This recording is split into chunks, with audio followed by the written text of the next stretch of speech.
Paul. Awesome. Thank you.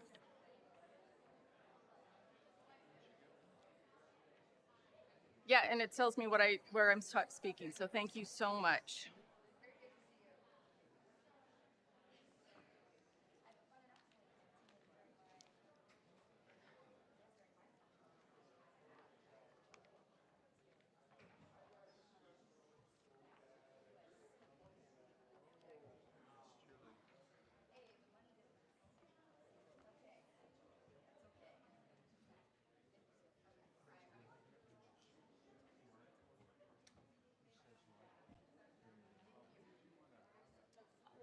He asked me to only.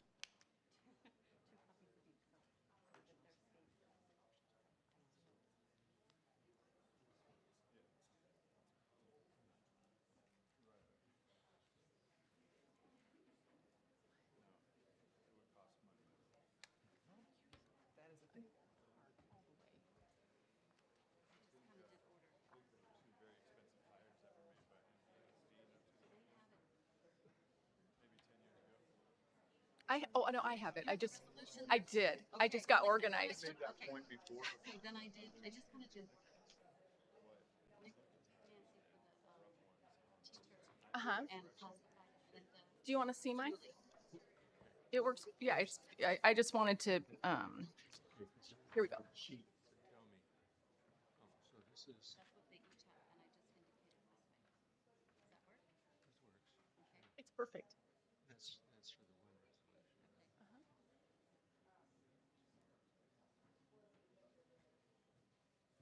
Arrange it so I get a phone call. I have to leave. But Linda will need this one back. I didn't will want need it to back. out. I just did. Thank you, So sir. yeah, I was this. So here's the note. Okay. And they do. You need some information here.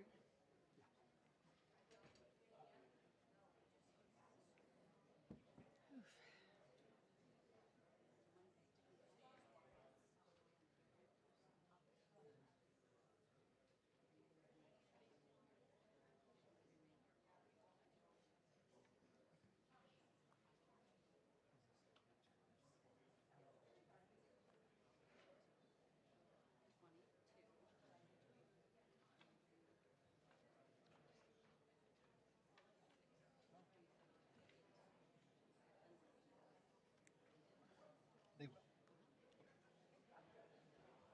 Text me if you need something. Yeah.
Oh, sorry. I, Paul Diffley, hereby call the Board of Education regular meeting to order at, unfortunately, 5:25. Thank you for your patience. It wasn't deliberate, but law things take longer. Never mind. They just do. We have a quorum with all board members in attendance.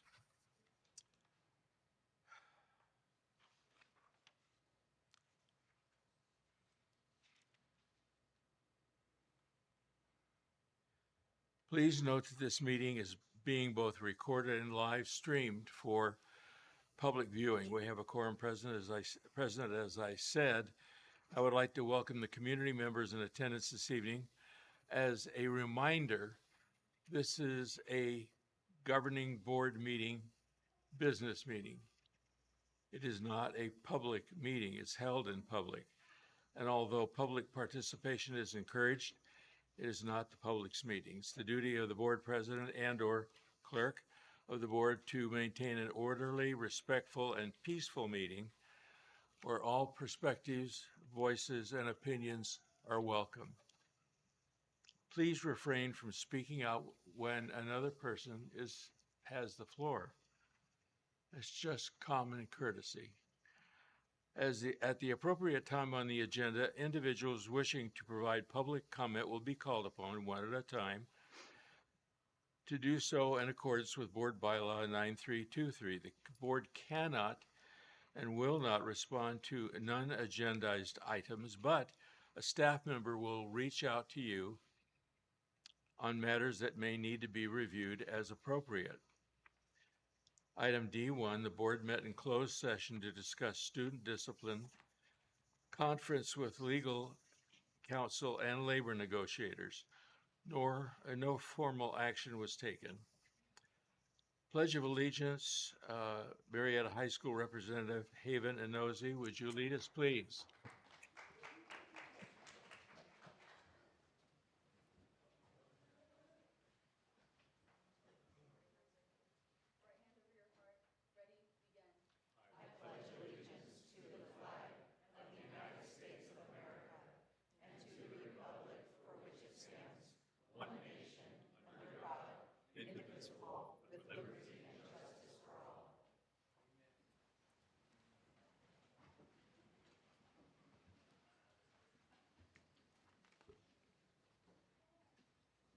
Item D3, approval of agenda. I call for a motion. So moved. Second it. Moved and seconded. Any comments? Hearing none, roll call vote. Mr. Diffley, aye.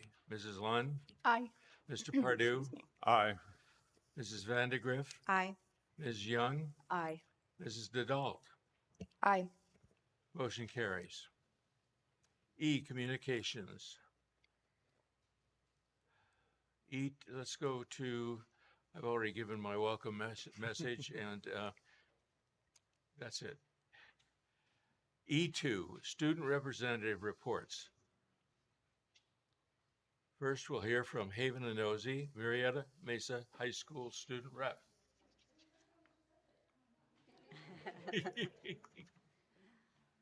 Welcome.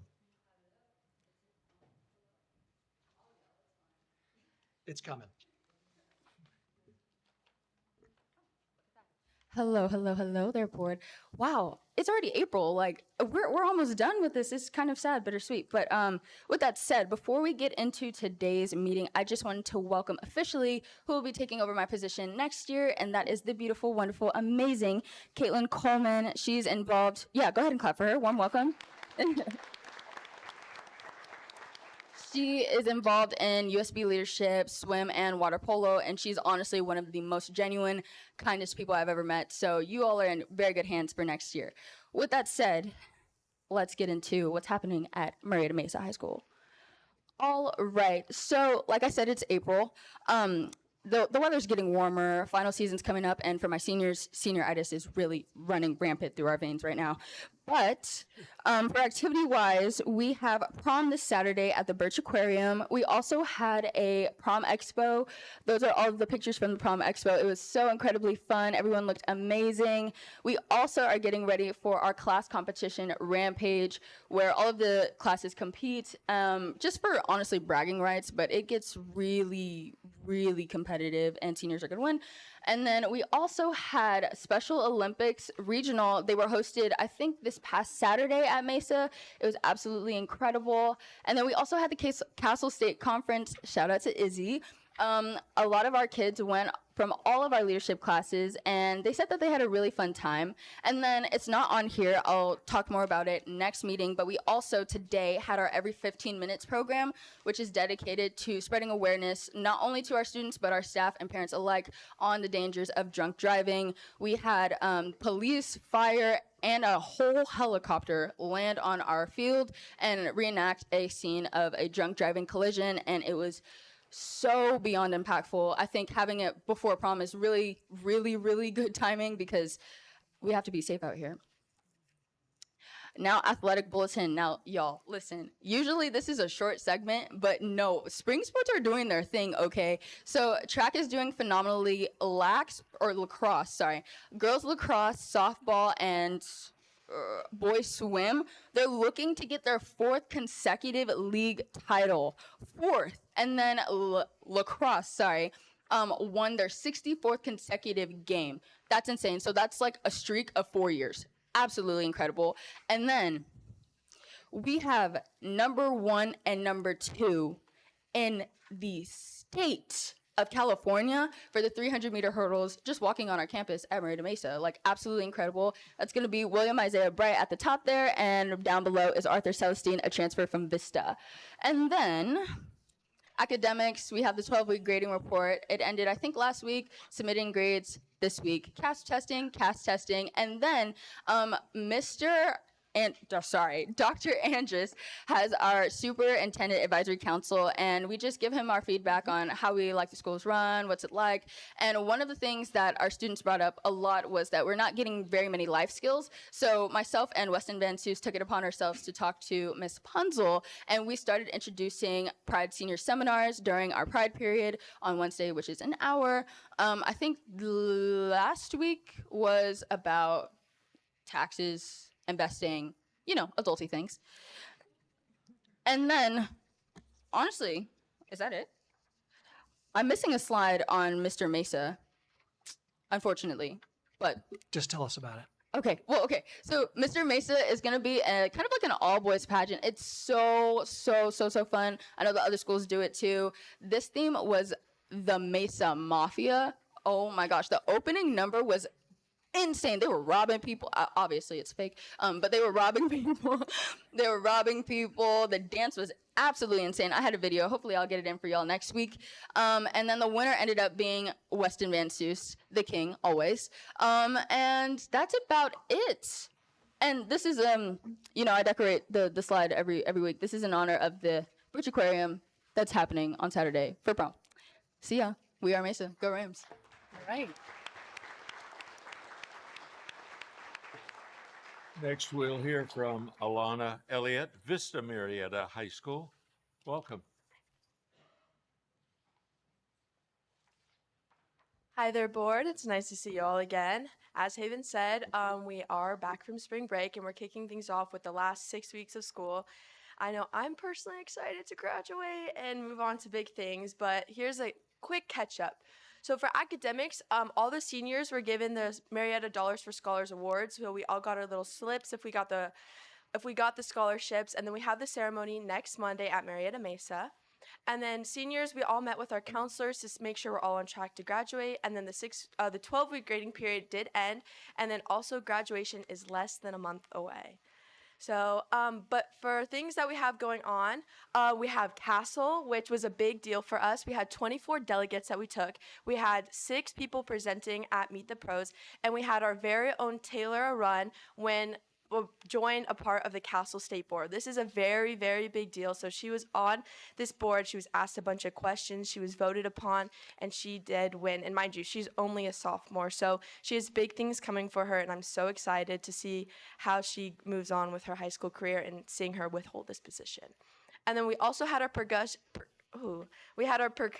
compete this past weekend, and they placed 3rd. And then we also had our Cars and Culture event before spring break, and we raised over $1,700 for St. Jude's. So it was very successful, even though it was cut short due to the rain. But we still did so much for it. And then for activities on the ranch, we also had our Mr. Bronco. As you can see, all the lovely boys competing. And Mr. Evan Kim, our senior class president, he did win, and he played the piano, and it was very impressive to say the least. And then we had some kids, Ben and Ryan, they made a rap about staff members and teachers on campus. That was really entertaining. And then we had someone do part of a band, so we just had a bunch of different cool things, and it was really unique to see what the boys were capable of.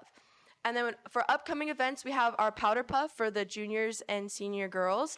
I'm really looking forward to that. I'm looking forward to taking the dub this year with my team.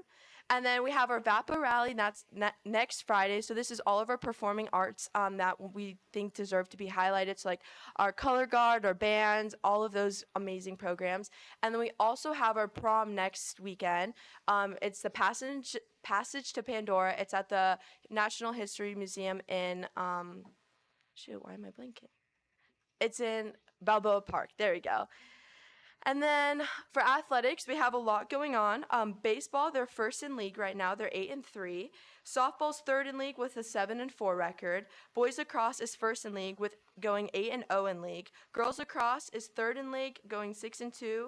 And then we have stunt. They have 3 more competitions against Mesa, SHAP, and MB. And we have boys volleyball. They went undefeated in league, and so they're also first. And then we have our track and field actually competing right now at SHAP. And I was just there, and it was pretty hot, but they're doing some awesome things. And as you can see in the 2 corner pictures right there, Michael Norman actually helped donated and designed track uniforms for our track varsity athletes. So that was an awesome thing. They got to like meet with him, and he like talked to them about what it means to be a Bronco since he is an Olympic athlete, and like how being a Vista Bronco like pushed him to get where he was. And that's all I have for you guys. Thank you so much. Question. Where's the VAPA going to be next week? VAPA, it's a VAPA rally, so it's just like another like spring sports rally. So it'll be in our gym. It's during school time, and so yeah. Great, thank you. Of course, thank you. The picture of Norman, I'm sorry, his first name? Michael Norman is out in our lobby, and that's his portrait. It's in the superintendent's office. What? All of our employees of the year are in the lobby. It used to be out there. Oh my gosh. We still have it. Okay, you have to go upstairs. Sorry. Come visit. Come visit. Okay, let's not have a fight over it. All right. Now we'll hear from Megan Lewis, Murrieta Valley High School. Welcome.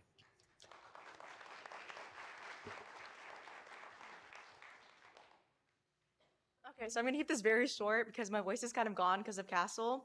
So let's see how this goes. So first off, academics-wise, we juniors are taking their CASP and CAS testing. They're currently doing math. The 12-week grading period just ended about like last Friday. Our AVID classes are taking a field trip next Friday, the 24th and 25th, to San Diego State, USD, and all those colleges around to get more information.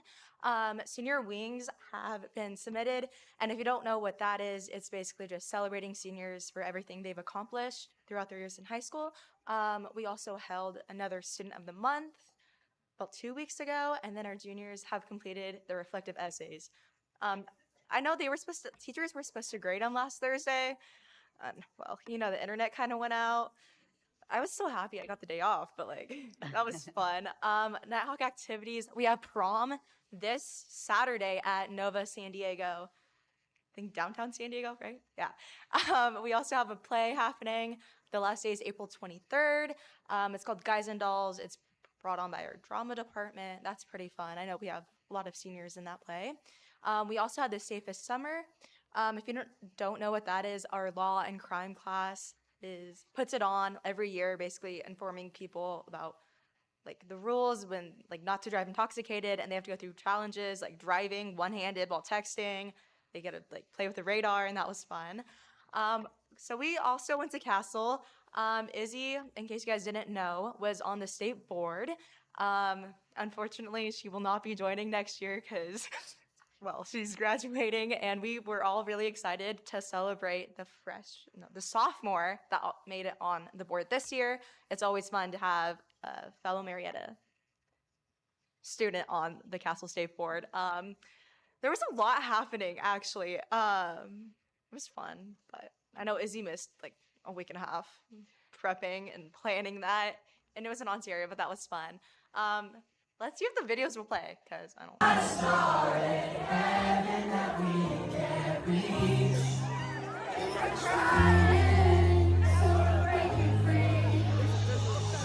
know y'all know. Let me hear you sing.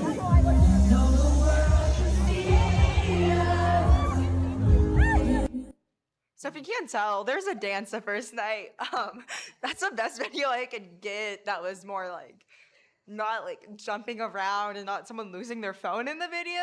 So that's that one. On this slide, the first video of the girl wearing red pants, it's like the famous like castle chant. It's called Party, right? Is he like? Well, it's a fun chant that people get.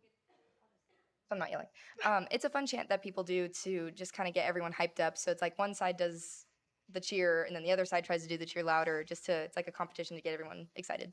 And I would like to make it very well known that the side where all the MV schools were was the loudest. So, I mean, don't know why we wouldn't be. And then the second video is just like an overall picture, I think, of the dance and how many people were there.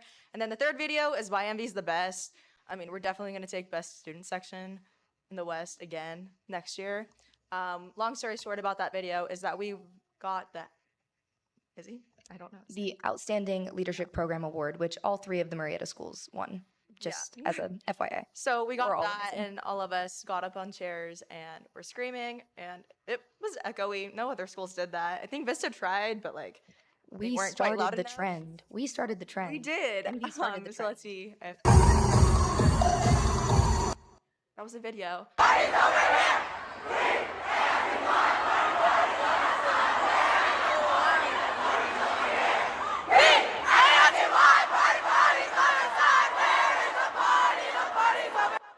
And if you're wondering what those bright green hats were, that was Mesa. They always are so spirited. It's amazing.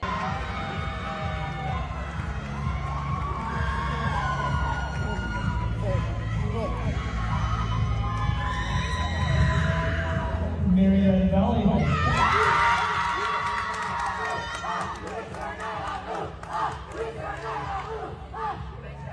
So if you can't tell just by those few clips, Castle was very fun. I recommend for like anyone who's in leadership or something, go. It's definitely very fun. You learn a lot. I don't know what else to say. Athletic wise, not a lot has been happening. Track and field, lots of school records have been breaking. In that picture, a sophomore has the fastest new freshman. Well, it's freshman. My bad.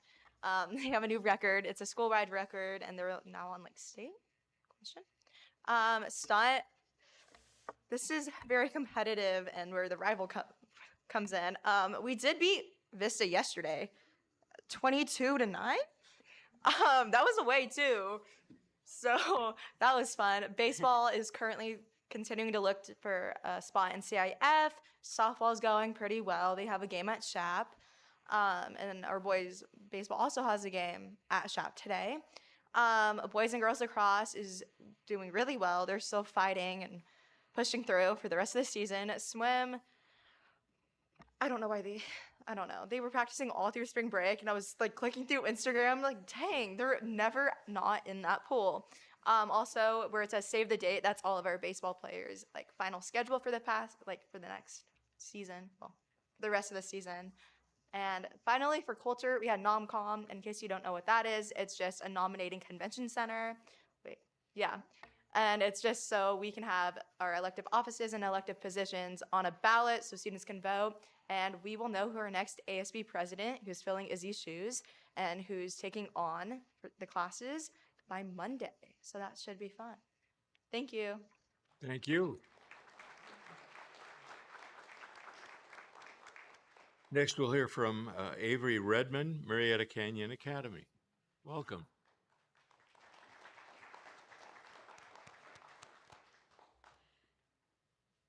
Good afternoon, everyone. So some really fun things going on the last month. We had some alumni come back to our school to give just a presentation on their life, what they got out of our school, and what they're doing now. This is especially meaningful for our school because it's a school of second chances, and all the stories were really personal and really, we felt the emotion. We got some one-on-one time with these people, and we got to get life advice and some comforting words and advice where to go to college, what jobs to get. I love talking with them.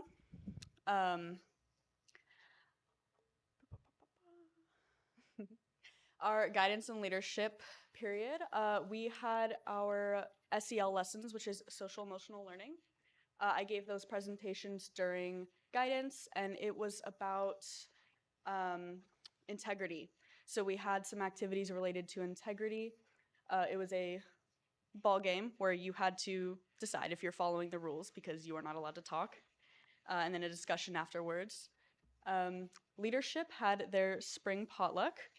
Very good. We all make our own food, and then we go around and share it with all of our favorite teachers. More staff recognition with our birthday posters.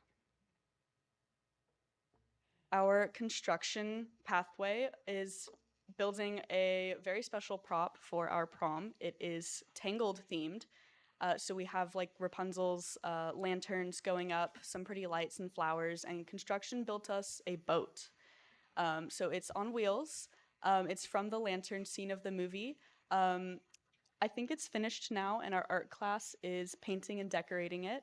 So we'll have that for photos on our campus, which I think is so cool. Our art students also made a really big poster. It says prom tickets, and they kind of got their own creative freedom with this. It was by our front office for a few weeks. And I just really like how we got to actually use our classes to plan our own event. Another event that I planned or helped run was our Bring Change to Mind Mental Health Club stress-free spring. So it was planned for this month because finals are coming up and graduation and state testing is all happening right now. And I wanted to, have an event where it was just fun. We're not focused on homework or grades. We're just relaxing. So we had a water balloon toss. I accidentally almost hit the econ teacher. But he's okay. It was fun. We also had some rock painting, which is my favorite part of every event because it's like you get to leave a little piece behind at the school in our rock garden, and you get to see it when you come in. It's super fun. We also had students write inspirational messages about how they were going to spend their break, and we had a big I don't know if it was out at this event, but every event we have a big whiteboard out in the center of campus where people can write positive messages. And that was our month. Thank you. Thank you.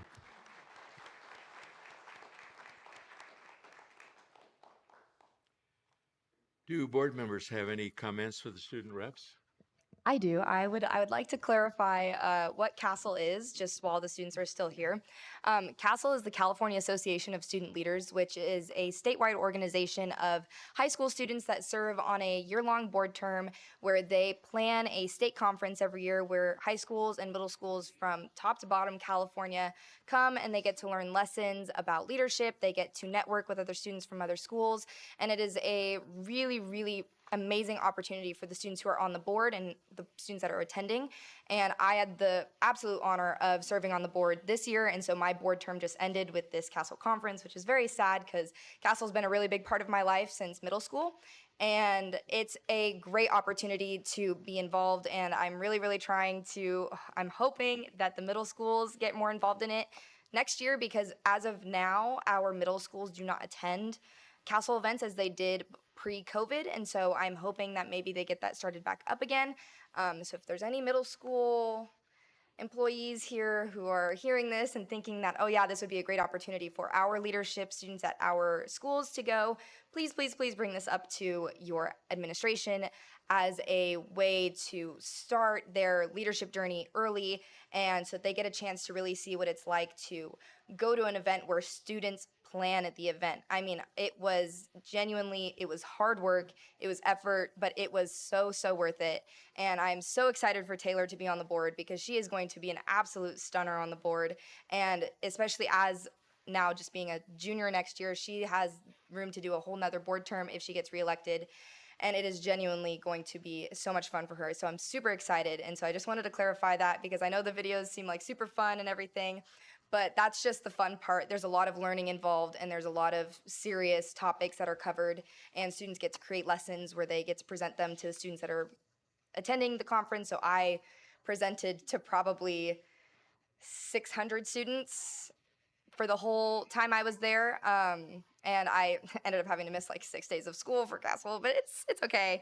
God, Miss Inouye, I will do your work, I promise. And but otherwise, it's just as a clarification, just for everyone to know what like it's a very genuine organization, and it allows student leaders to, be involved in something bigger than just their high school. Thank you. Any other comments? Yeah, thank you. This is my favorite part of the meeting, so I just wanted to state that. And thank you for the explanation. I do want to just say, anytime students can get engaged in a club or an activity and you see how well you all communicate to all of us in this big crowded room, you do such an excellent job, because the social emotional element that came out of COVID, you see so many people in their little shells getting involved in any kind of organization, and the way you guys speak says a lot about our district and what's happening in the classroom. So really proud of you guys. You did a great job. And I'm especially pleased. I'm especially pleased that Abbott is going to take some trips around to colleges. That's a big deal. When I was in high school, which is just after they invented bread, college was kind of a mystery. It really kind of was. And yeah, I appreciate the fact that when you go to campus, that's different. It's not so frightening at that point. Oh, okay, I get it. I see the buildings and the kids, and it's pretty good. I think it's a great motivator, and I'm glad you're doing it. Well, I know that you have to do some homework, and if you want to stay here and listen to us, which is tragic, you're welcome to do that. But if you want to leave and go home and get the homework done, you're welcome to do that too. Thank you. We really appreciate you.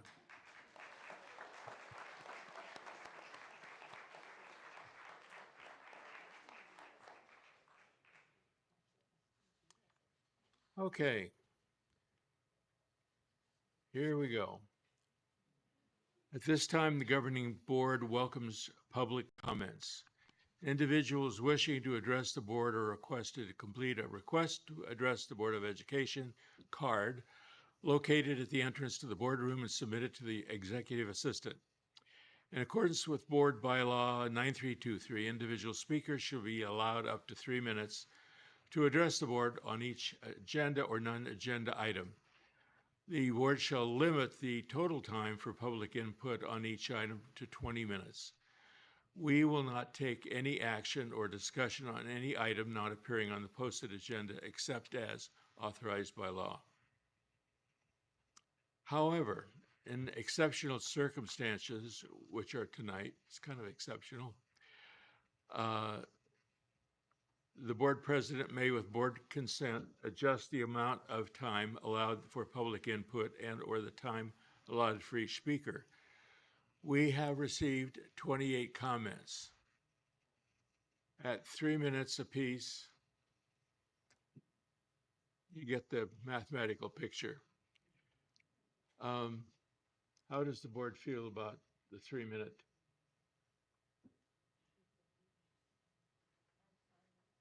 You fine with it? Yeah. Okay. I would say I'm fine with it. It would be if people have heard their statement made. Again, I think there's ways that the speakers could judge whether or not they need to spend their whole 3 minutes on that. I think the public should have the option to speak for their 3 minutes. Great. Thank you. Okay, that's what will happen. And as he mentioned, if you can condense a little bit, still capturing your main idea, that would be appreciated by one and all. Okay, I got to read 2 names. And if I can't read the name, you'll have to go back to 4th grade. Okay. The first person will be Bob Cowell, and the second, Yvette Anthony.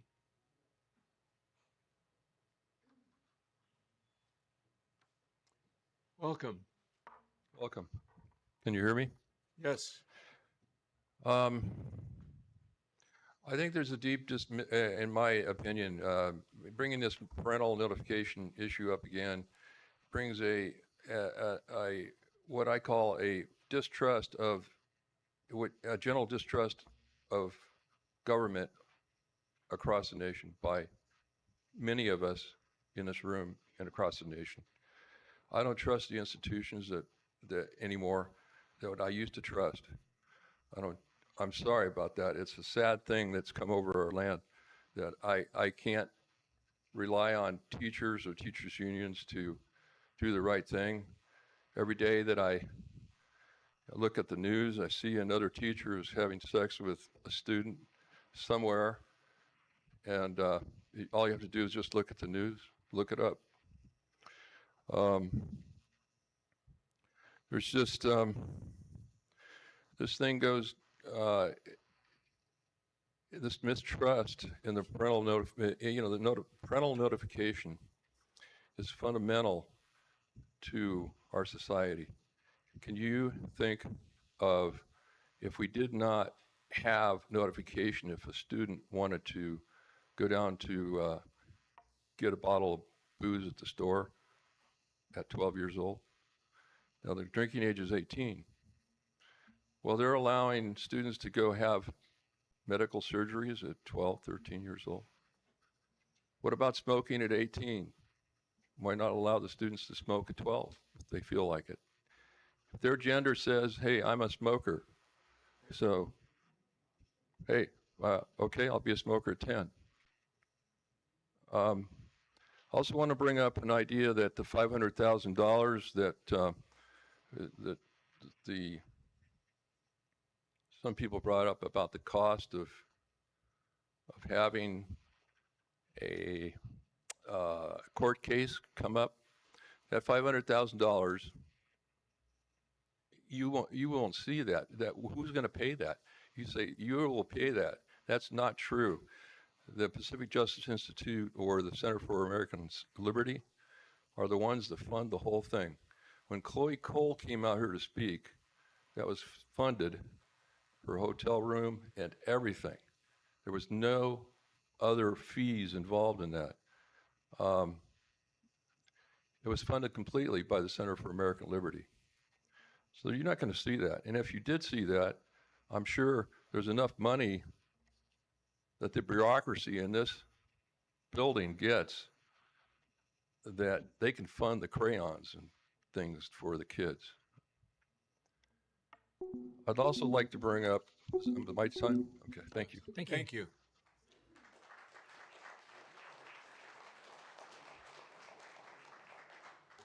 And following Yvette Anthony is Maria Lienza. Lienza, yeah.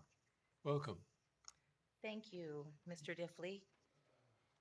I thought I'm disappointed. I have to say I'm disappointed that the board voted this board policy 5020.1 parental notification in last year, and I don't know why it never got implemented. So I'm very disappointed. And why didn't it get implemented? I guess it was adopted on August 10th of 2023 board meeting. The Board of Education passed the board policy with the 3-2 vote with the directive to staff to develop an accompanying admin regulation, AR, before implementing.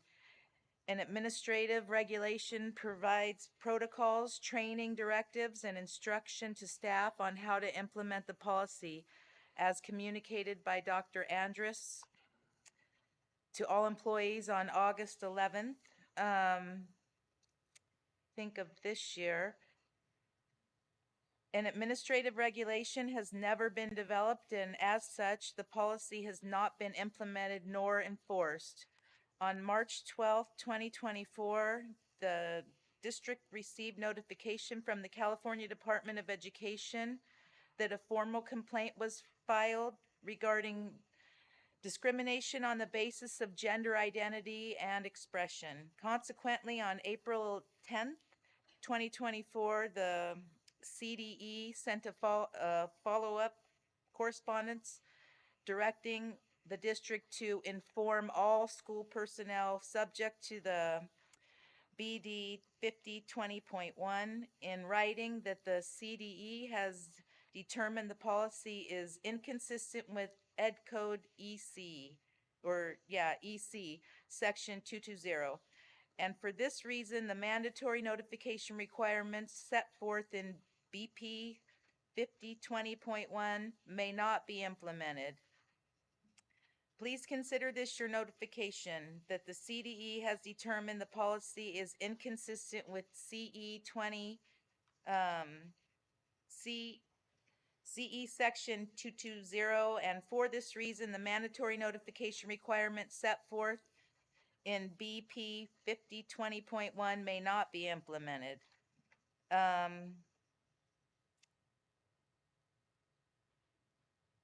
Well, I don't know why did it never get implemented. Somebody dragged their feet on it.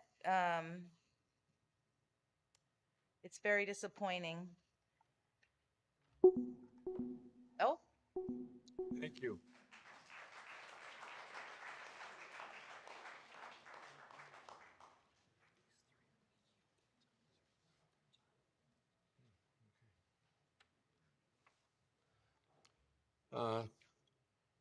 Thomas LaChoy, yielding time to Julianne Fleischer. Isabel Weeks, yielding time to Julianne Fleischer. And Julianne. But up first is Maria, correct? Is that correct? Is that your name? Maria, yes. Yes, thank you. Okay, Okay, sorry. so you're first. You're next. Your name. Go. My name is Maria Lianza. I'm a retired teacher from Temecula Valley High School. Tonight I will be reading a letter from a very concerned mom who can't be here tonight. As like many other young moms, she's got her hands full with lots of after-school activities with her kids. Here's her letter. Hello, school board members. I am writing to express my concern and disappointment with the recent announcement last Friday. I am a mother of 2 children who currently attend Tovashal and TMS. When we moved to Murrieta 9 years ago, we picked the city for its school district. We did our research. We loved this community and the way it shows up for its citizens. I am concerned that the proposed changes will possibly remove both my husband and I from being connected to changes and confusion surrounding gender identity. We are raising 2 strong, independent, well-educated girls. However, we cannot control the influence that their friends have on them. Frankly, I have been blown away by some of the topics they come home with that are being discussed by their friends at school. Needless to say, most of the information they have been given is not correct, and it is our job as parents to help them understand the true meaning of the things that they are learning and make sure that they have a safe environment to ask their questions in. This will not be able to happen if for some reason their concerns are brought up in school and we are no longer allowed to be made aware.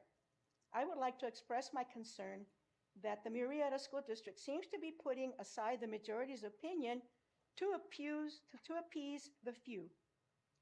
I do not see how keeping parents abreast of topics that come up with their children is discrimination in any way, shape, or form. Please feel free to use this letter at the board meeting on Thursday as I am not able to attend. Thank you. Krista Parker. Like Krista, I am appalled at what is happening at our schools. Keeping parents out of the loop as their children are transitioning or thinking of transitioning is absurd. Who else but a child's parents are as interested and truly vested in a child's welfare? Not school psychiatrists, not teachers, not counselors, not other students. A research study was done in the Netherlands that tracked more than 2,700 kids from ages 11 to the mid-20s, asking them every 3 years how they felt about their gender. Results show that at the start of the research, around 1 in 10 kids expressed discontent with their gender to varying degrees. But by age 25, just 1 in 25 people were discontent with their gender. The conclusion from this 15-year study that can be drawn is that most gender-confused children grow out of it. Subjecting minors to permanent surgeries or hormone therapies that last for the rest of their lives is not the way to deal with gender-confused kids. It is vital that schools notify parents if a student is headed in that direction. Parents should be at the helm of any decisions made, not to be the last to know, especially if it's regarding a decision that has long-term implications and can ruin their child's life. Wow, I still have 22 minutes. Actually, you got some extra minutes. The timer was off. I was thinking, Yeah, well, you. okay, So if you'd please, if you could conclude. okay, parents need to know this had already been voted on and passed. So what's going on? Thank you. Thank you.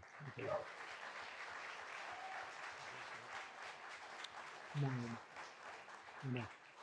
This next speaker has a total of 9 minutes. Following this speaker will be Desiree Ferraro. Welcome. Good evening. My name is Julianne Fleischer, and I'm an attorney with the law firm of Advocates for Faith and Freedom. I'm here this evening to urge you not to rescind Board Policy 5020.1, otherwise known as the Parental Notification Policy. My firm currently serves as pro bono counsel for Temecula Valley Unified School District in a lawsuit regarding Temecula's identical parental notification policy. Because of the incredible implications of these parental notification policies and the strong legal grounds supporting these policies, we provide our legal services to Temecula free of charge. I would like to share with you a recent development regarding Temecula's lawsuit and the implications this has for Murrieta's parental notification policy.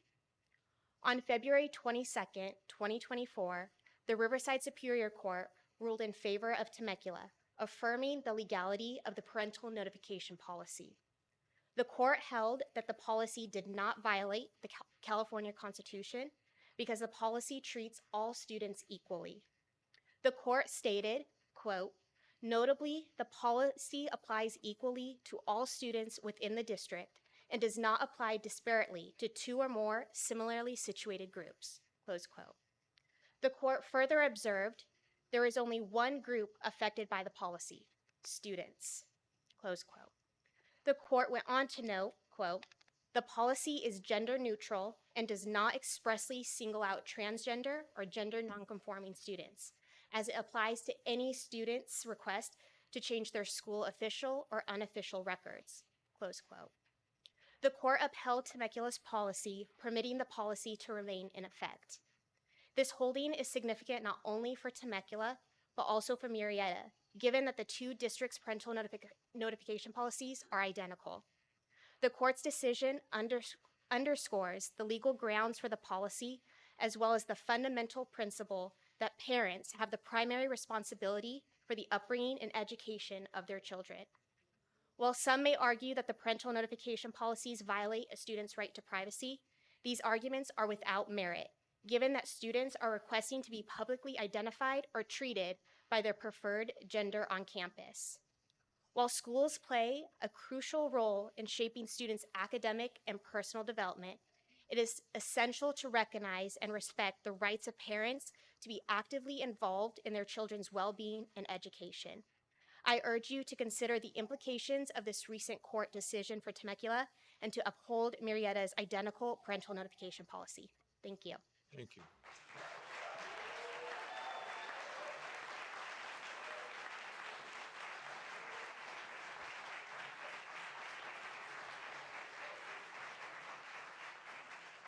Following Desiree Ferraro will be Wes Schaefer. Welcome. Thank you. Thank you, President Diffley, board members, Dr. Andrus. Good to see you. Some people here may know that I spent a lot of time listening to awesome parents and awesome students. And because of those parents that I get to meet and work with every single month, after I heard that the parental rights policy is on the chopping block, I just felt compelled to come out. I'm here speaking on my own behalf as a Murrieta resident, a homeowner, and a mother myself. you know, our community values have always been to respect each other's family freedoms and decisions regarding their children. So whether to homeschool or public school, whether to attend church or temple, whether to play sports, music, video games, whether to buy your kids a car or have them work for it, their family values are theirs. They're not anyone else's business.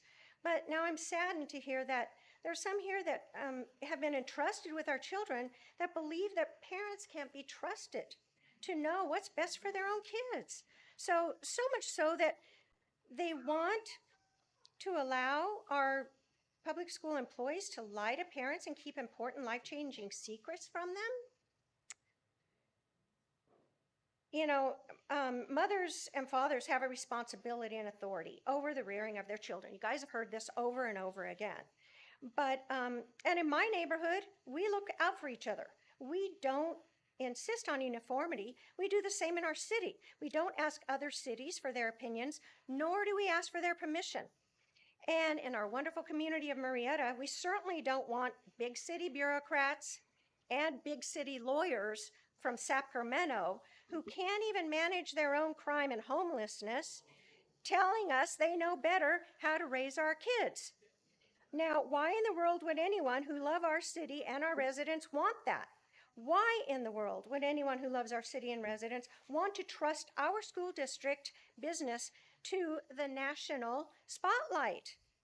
Please let us solve our own issues here by respecting the freedoms and family values we share in our unique community of Murrieta, by respecting parents and telling them the truth always.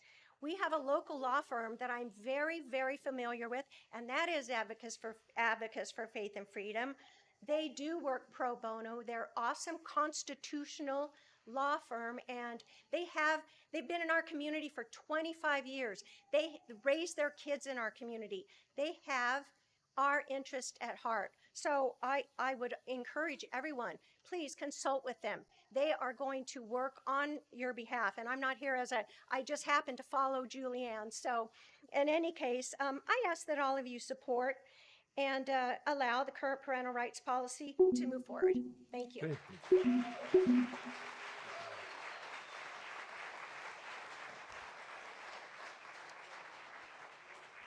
Following Wes Schaefer will be Destiny Parton. Welcome. Thank you. Thank you for doing this. I'm an HOA president, so the open forum, I cringe. So thank you for enduring this. There's a saying that it doesn't matter what the truth is if we can get them to ask the wrong questions. I'm a father of 7, and to even think that somebody would ask the question, should our teachers be burdened with this responsibility, boggles my mind.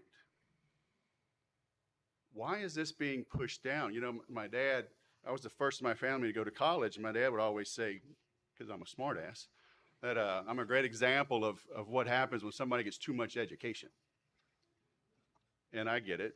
And I think maybe the government is overstepping its boundaries just a pinch, right?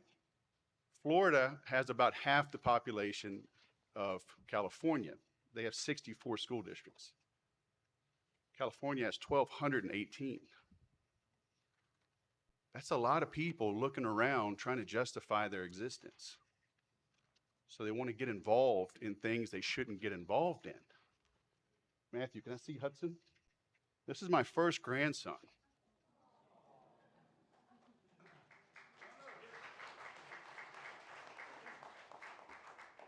So where do we draw the line? 17, 16, 15, 11, 10, 2. What if I think my son's not doing a good job? Do I have the right to take this little dude to a doctor, to a hospital, inject him with what?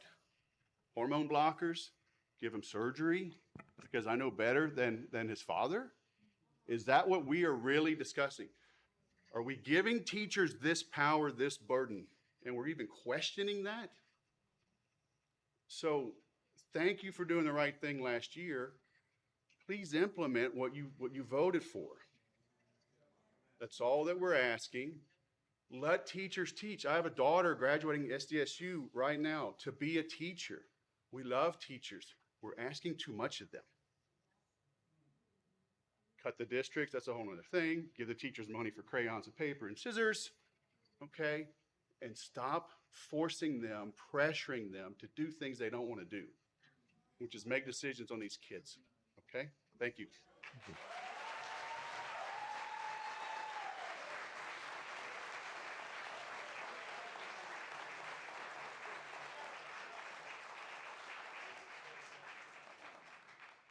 Following Destiny will be Lilia Velasco.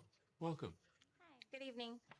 My name is Destiny. I'm an associate marriage and family therapist and the mother of 3 boys in the Murrieta School District. I chose to speak today for 2 reasons. The first is to address what is happening in the locker room. I will not stand up here and tell you I understand all the intricacies of the current school policies, but what I can tell you is I was never informed my son would be dressing out in a locker room with biological females, which removed the opportunity for conversation and choice. When I learned this was going on, I set aside my own concern because I wanted to find out how he felt, and he quickly replied, "It doesn't matter." When I pressed him to find out if he was uncomfortable again, he replied, "It's uncomfortable, but it doesn't matter." When I asked, "Why are you not speaking up?" he said, "It's uncomfortable, but I don't speak up because it doesn't matter." That's the message he received. His voice doesn't matter. How he feels doesn't matter, and ultimately, he has no choice in the matter. You have 2 options: you dress out or you feel PE. If I'm not mistaken, your vote should represent the majority, yet it seems the majority's feelings and opinions on these topics are being largely ignored. We need to start asking better questions, such as, what alternatives can we put in place to protect and respect everyone's boundaries?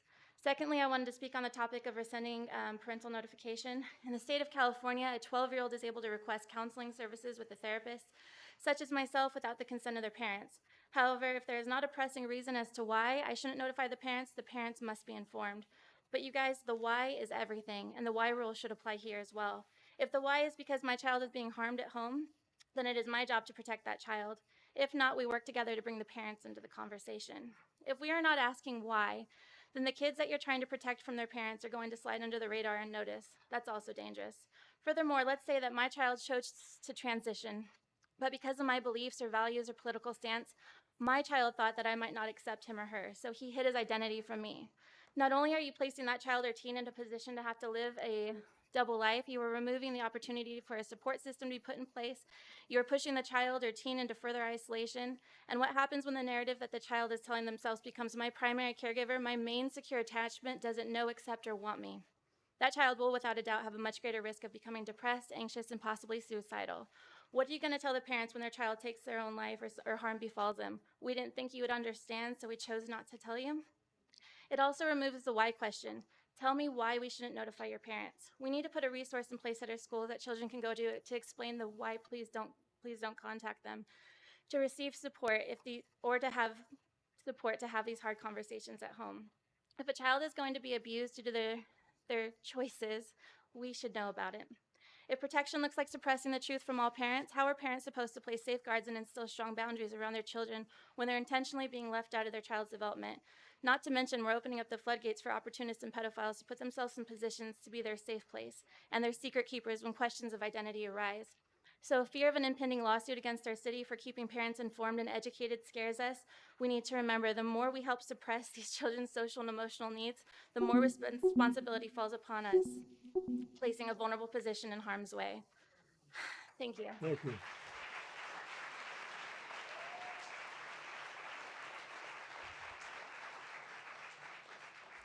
Following Lilia will be Tony Hanel. Good afternoon. Welcome. I am a parent of a child at Murrieta Valley High School. I want to begin with, why are we here again voting on a parental notification for a 3rd time when it has already passed? Why wasn't this implemented? This was passed in August. Who dropped the ball? And who are these administrators that are overriding what the school board members already approved? Why have board members? Why have board members? Why, if administrators are going to override what was voted for? We didn't vote for administrators. We voted for board members to be the voice for parents. Teachers can't pick and choose when they want to involve parents. Parents need to be involved 100%, good or bad. How far are you going to go with this? If you vote against it, should my child start registering themselves in school? Should I remove myself from the anti-parent contact list? Can my child check themselves out of school without parent consent?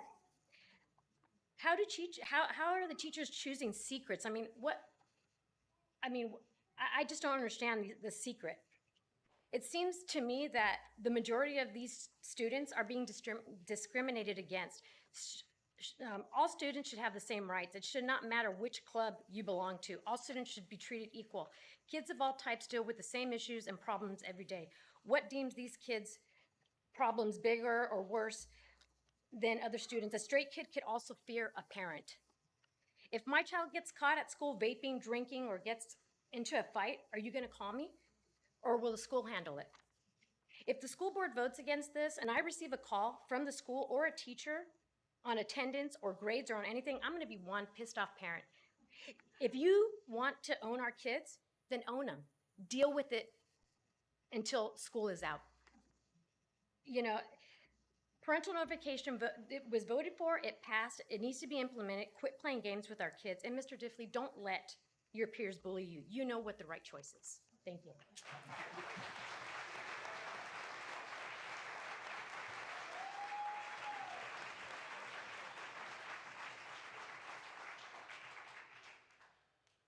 Following Tony will be Anita Hetker. Hello, board. Good I'm up here evening. again with the same thing that everybody else was talking about. We've been back in Murrieta for the last 27 years. We're grandfather of 5.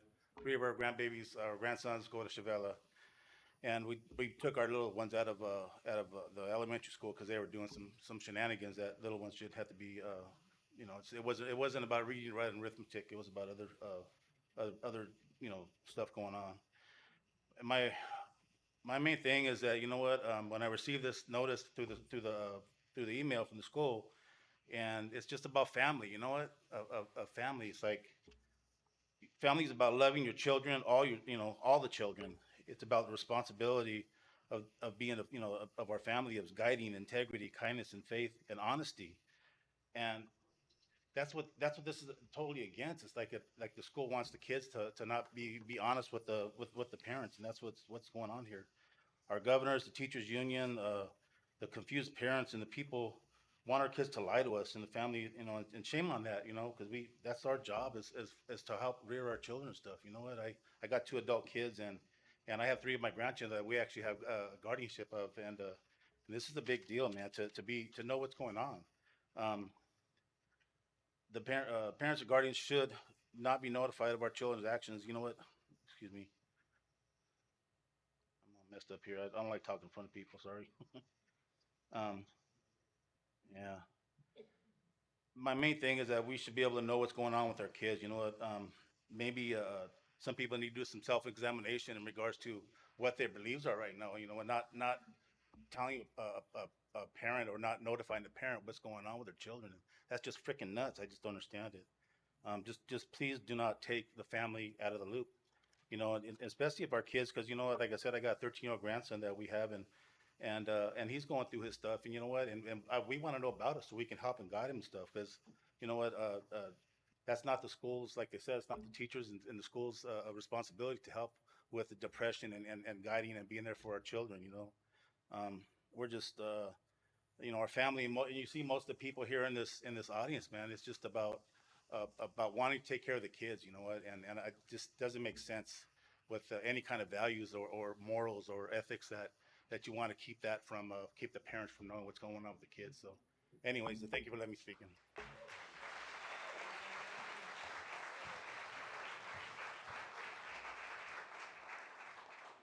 Following Anita will be Denise Grandi. Good evening. My name is Anita Hetker. I'm a resident of Murrieta and have been asked to read this letter from another Murrieta parent. Hello, Murrieta School Board members. My name is Erin, and I am a mom of 4 kiddos, all enrolled in the Murrieta district. I have a senior, sophomore, 4th grader, and kindergartner in the Murrieta district school system. I am emailing or writing in regards to the email sent out Friday afternoon. The board policy adopted in August of 2023 is a policy I am thankful for and was encouraged by its adoption.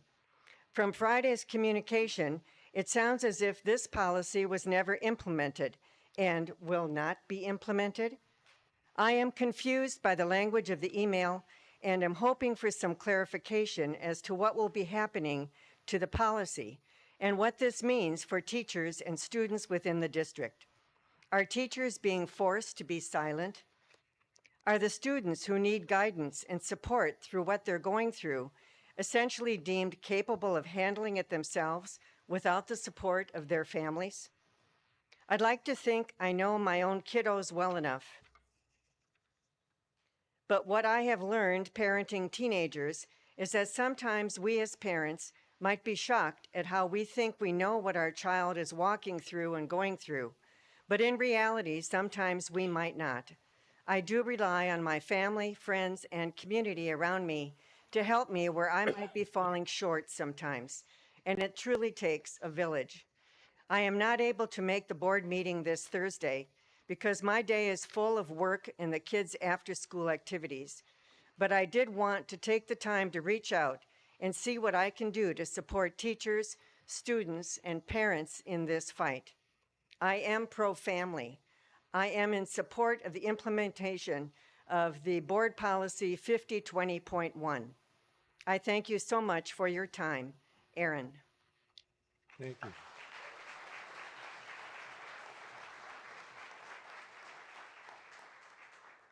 Following Denise will be Josephine Hartley. Welcome. Hi, I'm also reading a statement for a concerned parent who wishes to remain anonymous because of fear of retaliation. That says a lot. She's a mom of teenage students in Murrieta, Could and she's you pull the microphone in just a hair? Yeah. this way. Yeah, Okay. Yeah. And she's a mom of teenage students in Murrieta, and she's also unable to attend because she's involved with her children's activities tonight. She's concerned with this situation and that it highlights a fundamental issue in governance and representation. When individuals are elected to serve on our school board, they're entrusted.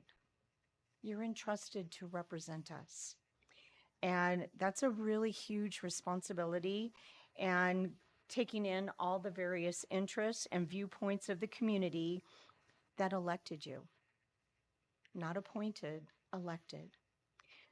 You, as our elected representatives, participate in the decision-making process on behalf of us, your constituents, using your judgment to align the wishes of the community you represent. In this case described, the elected board representatives have already voted on a policy of parental notification last August, presumably after considering the opinions and feedback of the people who elected you. However, the intervention of the California Department of Education, CDE, complicates this process. The CDE's demand to halt the policy suggests a potential conflict between the decisions of you, our elected board, and the directives of the state authority. This situation raises questions about the balance of power between local governance, you, our representatives, and state oversight. While state education departments play a crucial role ensuring compliance with laws and regulation, it's also essential to respect the autonomy and decision-making of you, who represent us. Elected board members are meant to be the voice of our community, and their decisions should reflect the will of the people who elect them.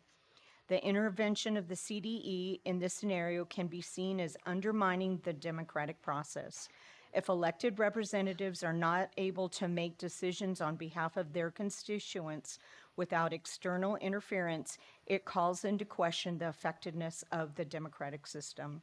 The role of elected members is to represent the interest of us, and any attempt to override their decision should be carefully scrutinized to ensure that aligns with principles of our democratic governance. Thank you.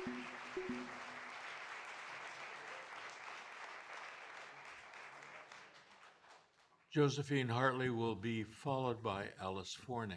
Welcome. Hello. So on August 10th, 2023, it was voted on, and we are still waiting for the parental notification to be implemented. We demand that you implement the policy. Is it Dr. Andrews the one in charge of this? I don't know, but if it is, it's you that I'm talking to. And then I also want on the record that Linda Land and Nancy Young vote against the parents every time. And I understand that the teachers union are powerful and they are sold out to the state, but you all work for us, the taxpayers. So we will remember that when the time comes to vote for the bond. We will remember. And I say no to the bond until you listen to the community and the parents of Murrieta, the local churches, the Mormon Church, Calvary Chapel in Murrieta, all the churches that are represented, Catholic, Christian, whatever. And I am here speaking on behalf of my niece, who attends Shevella. Madres y padres de familia, no más dinero para la gente que no nos representa. Vota no en el bono para la ciudad de Murrieta. Somos conservadores, son nuestros hijos, nuestros nietos, mis sobrinos, and I say no on the bond. Thank you. Thank you.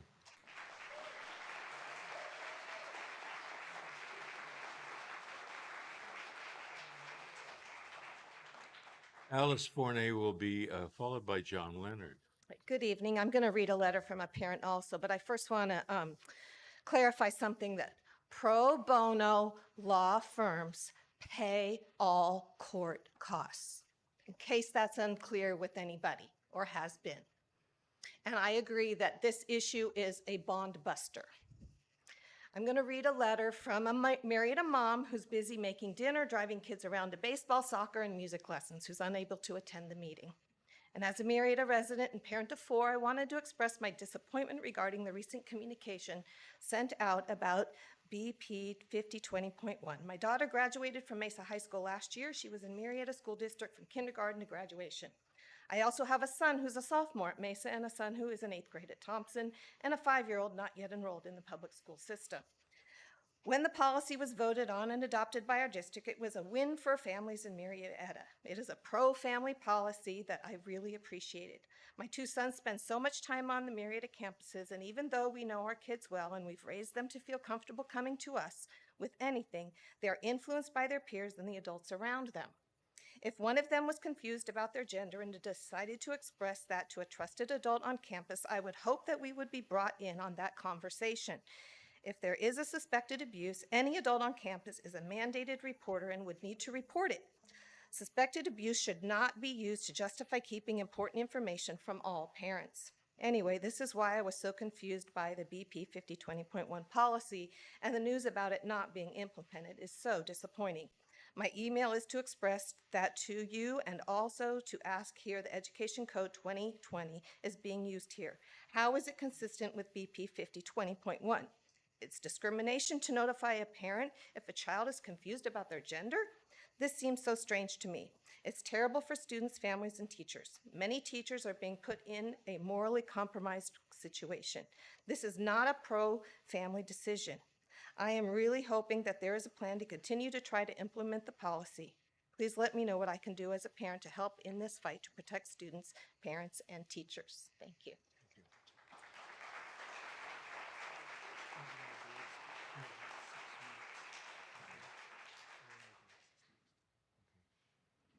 Hello, good evening. Hi, just a moment, John. Sure. Following John Leonard will be Eleanor Briggs. Okay, thank you. All right, well, hello, everyone. I'm not familiar with how the sausage is made in the district, but if the board feels the language of policy 5020 needed to be altered, this is a stressful way of getting that done. Parental rights are guaranteed by the Constitution. It's been that way for quite some time. They were guaranteed last August and last month and still are tonight. Our rights don't change. A few weeks ago, I attended a Murrieta Planning Commission meeting. A commissioner asked his senior staff planner why there was only 2 driveways for an 800-unit apartment complex being built. Before he could respond, the attorney for the developer stated, all requirements of the law had been met. The staff planner then remarked that his profession has become obsolete. How fouled up is that? Because no one at the city would even try to push back at Sacramento. Sacramento now dictates how our community is being built. The same could be said of this governing board. We need you to be willing to push back. Don't be afraid to stand up to the bullies in Sacramento. Many times I have mentioned that your number one job is to place teachers in front of our students who love their country and believe in the Constitution. Our number one job is to elect trustees that feel the same way and are willing to stand firm. So please rely on your morals and the Constitution you took an oath to defend. In this way, you will always land on the correct decision. And I thank you. Thank you.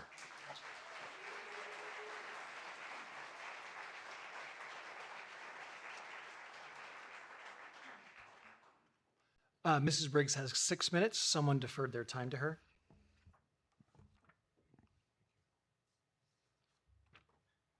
And then following you is Mr. Briggs. Steve Briggs is following. Hello, members of the board, Mr. Diffley, and it's Dr. Andrus. I apologize. At my last meeting, it was Mr. Ward, and forgive me. I've been called lots of things. Thank you. Okay, I appreciate that. I'm here today, again, my third board meeting, super excited, super glad to be here, and unfortunately it's for the wrong reasons, but I mean, for the right reasons. I want you to please take a look and read the room. Everybody in here, members of the board, is in favor, that I can tell, I can see, and is pro-parental rights. They are for the parents being able to have the right to parent their children. I've said this before, and I'm not a political person, and somebody said, wow, you're a political activist. No, I'm an activated parent. There is a very big difference. And you know, I first spoke at the first 2 board meetings. It was a great experience for me, and it opened my eyes to so many things at how powerful this board is. And that the fact that you guys represent 23,000 families in the entire district, and it comes out of this room, is pretty phenomenal. And here's the thing, I spoke there, and I only did get a letter from an email from Dr. Andres here recently, which we addressed that, and that's on another issue. However, Ms. Lunn, I found out as a result of coming to the second board meeting that you are my trustee representative. I went yesterday and I knocked my neighborhood. I'm in trustee area number 4.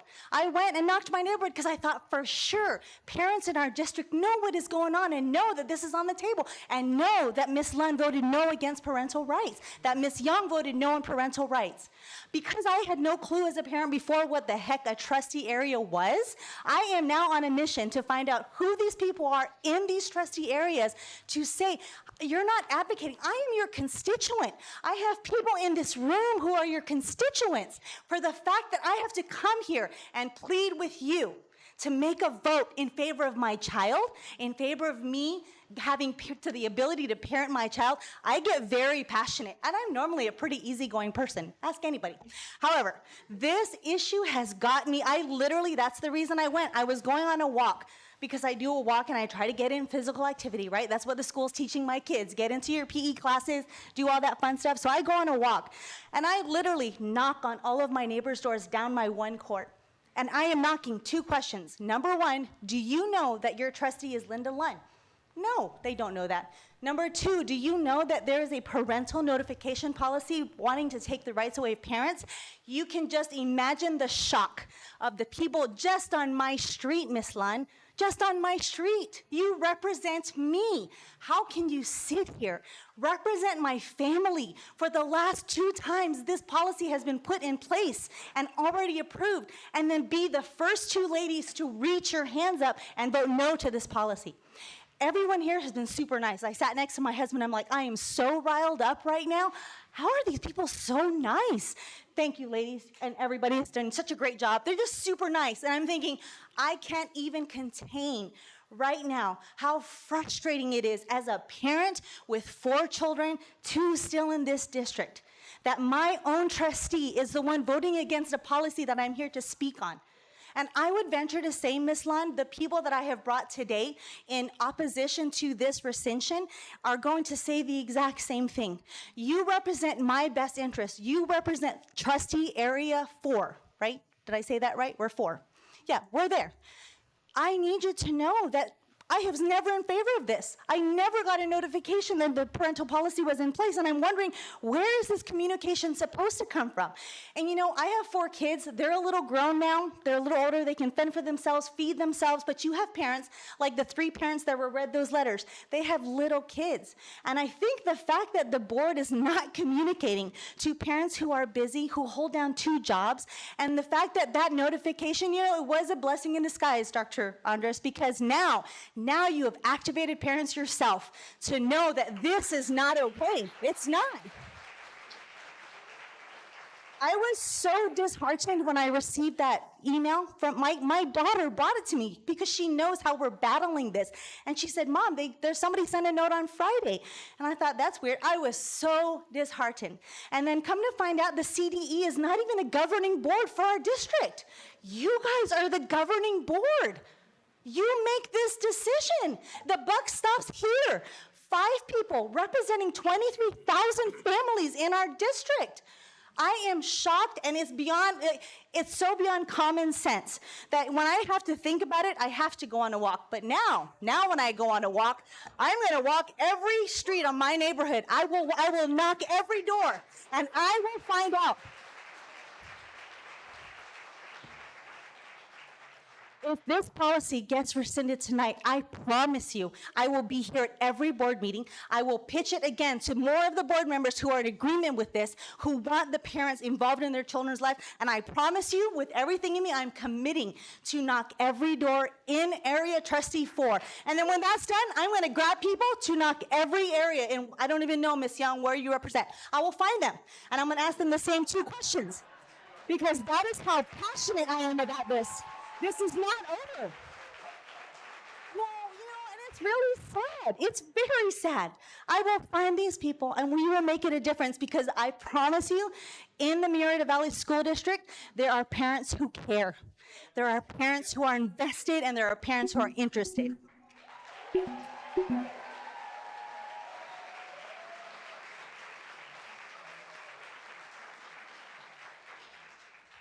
Following Mr. Briggs will be Christine Schmidt.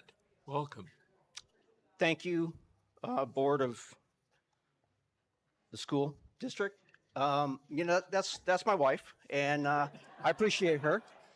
I am going to keep it brief because I got to go get my daughter from lacrosse practice at school. So your hour and 34 or 24 minutes will be a little shorter.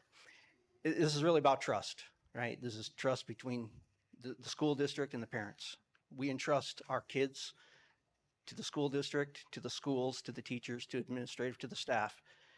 And we expect a reciprocal trust that we're going to be involved, that we're going to be engaged, that we're going to be listened to, that we're going to be heard, that we're going to be a part of our children's lives. And when that trust is broken, the relationship is broken. And we can't have a positive relationship with anyone if there isn't open and honest communication between the 2 parties. And you know, this is not an outing policy. This is not a discrimination against anybody. That's a false narrative, and most of us know that. What I feel is really the parents need to be involved in their children's lives from day one. This is not something that, you know, schools should have to deal with. But again, we have parents that don't parent their children, that weren't necessarily raised with parents, that don't know how to be parents. And, you know, we didn't get a parenting 101 class when we got our first child. You know, we had to learn by trial and error, and we made mistakes, but we're there for our kids.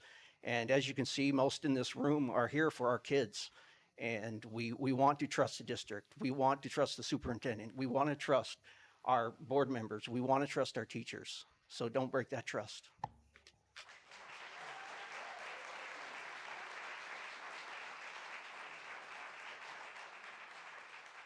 Christine Schmidt, who will be followed by Jose Carranza. Welcome. I'm tall. Can I sit up a little? Okay. So Do I just start? Yeah, I haven't done this before. So, okay. Good evening, board members. Thank you for the opportunity to speak before you. I am a wife, mother, educator, and a member of this community. I am here to ask that you keep the pro-family parental notification policy intact. Parents and schools must work together as it takes a village to raise a child. When we send our children to school, we are entrusting them to the teachers and staff members on site. Students are minors who require parent permission to go on a field trip, join a sport, or even to leave school early. We are also notified if our child gets injured or something happens to them at school, or if they have a change of behavior or a change of grades. It is not a question of invading a student's privacy. As a parent, we are their guardians and need to know what is going on with our child at school and work with the teachers. As an educator, so now I have my educator hat on, it is a fact that all teachers in California are mandated to complete Keenan Safe Schools training. We are required to watch the modules each year and then take tests on each module. If we do not follow the guidelines to keep our students safe, then there will be serious consequences to those of us who are educators. I have the PDF here that I will be quoting from. The course goal is stated on page 4.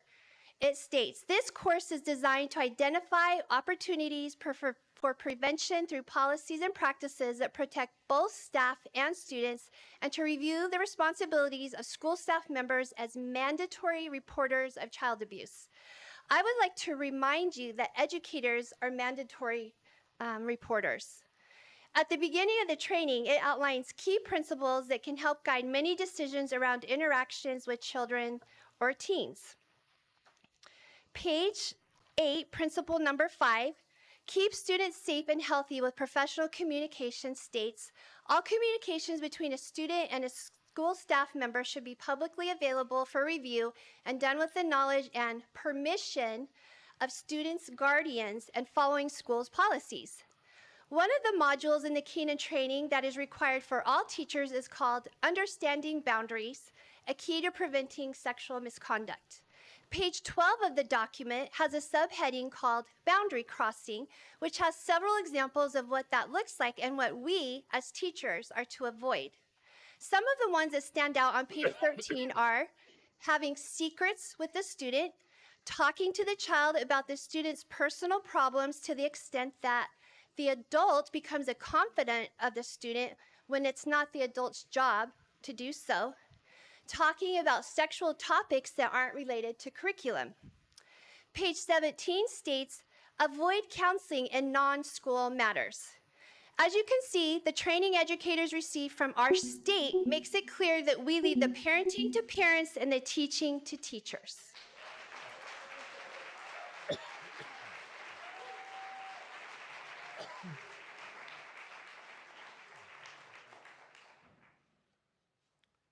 Following Jose will be Nathalia.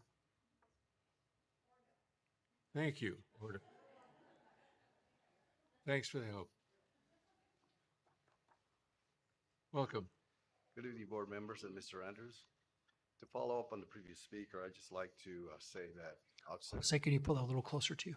outside of heaven, there is the closest thing to unconditional love on this earth is a parent's love.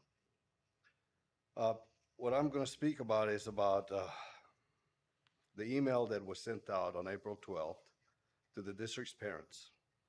It informed them of a complaint received by the state in regard to the parental notification policy 502.0.1. I asked the mother of 4 of my grandbabies who attend Murrieta Elementary School what she thought about it. She told me, I don't get it. I don't understand it. It was vague and full of legal speak, especially the first paragraph. So she initially thought of it as a mundane administrative legal notification and was going to ignore it. Once I explained the policy, what the policy was to her, she was not happy with the policy being rescinded. I think her initial reaction is typical of most parents in the district. Parents are busy with jobs and raising families. They don't have the time and patience to sift through board, through board policy numbers and legal terms.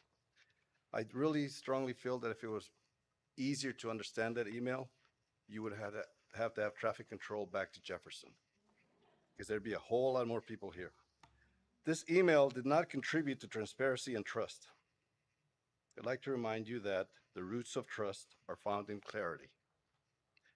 I'm asking the board, please do not rescind the parental notification policy.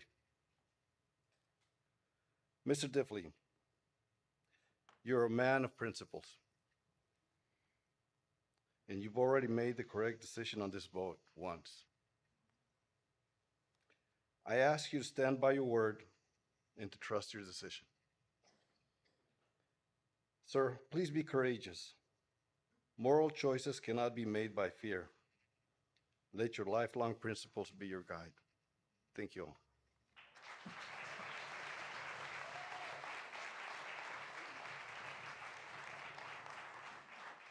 Ms. Ordoff will be followed by Chris Tomazian.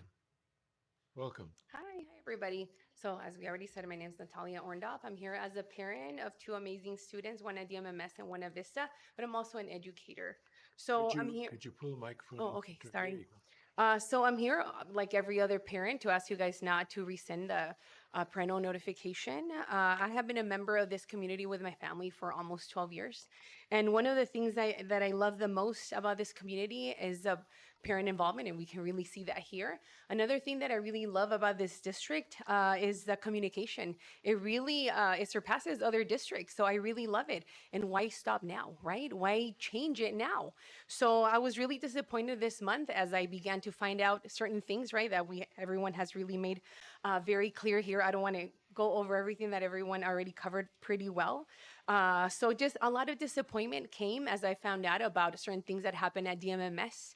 I have nothing against the LGBT community. I welcome my students. I love my LGBTQ students. But when I found out that students, without being notified to prepare my little girl, that transgender students were changing in the different locker rooms, in different gender locker rooms, I was really shocked because we were not communicated. My little girl, she's 11 years old and going from 5th grade to 6th grade. She cried that summer saying, "Mom, I don't want to change I'm so scared to change in the girls' locker room. I don't want to change in front of other girls." So I had to walk her through that over summer. So just having to prepare her for that, to change with other girls, her same gender, and that was quite the drama. So for me to not be notified that this is happening at DMMS, it was quite the shock. And I was really I was upset that we were not notified. So why stop that notification? Why not allow us, the parents, to know first so that we can prepare our students? My daughter, just as many other children, are very vulnerable. And again, all children should be cared for, every single child from every community. Our special education students, our students who have just different abilities, different challenges. We all need to come together and care for every single student. Students like my students who are very vulnerable, introverts, who have just these challenges that they have a hard time expressing themselves. So please continue to communicate with us and let us decide what is best for our students, what is best for our girls, for our boys, for our children overall. You guys can't decide that for us. You need to let us decide for our students. So please do what's best for all our children. Thank you.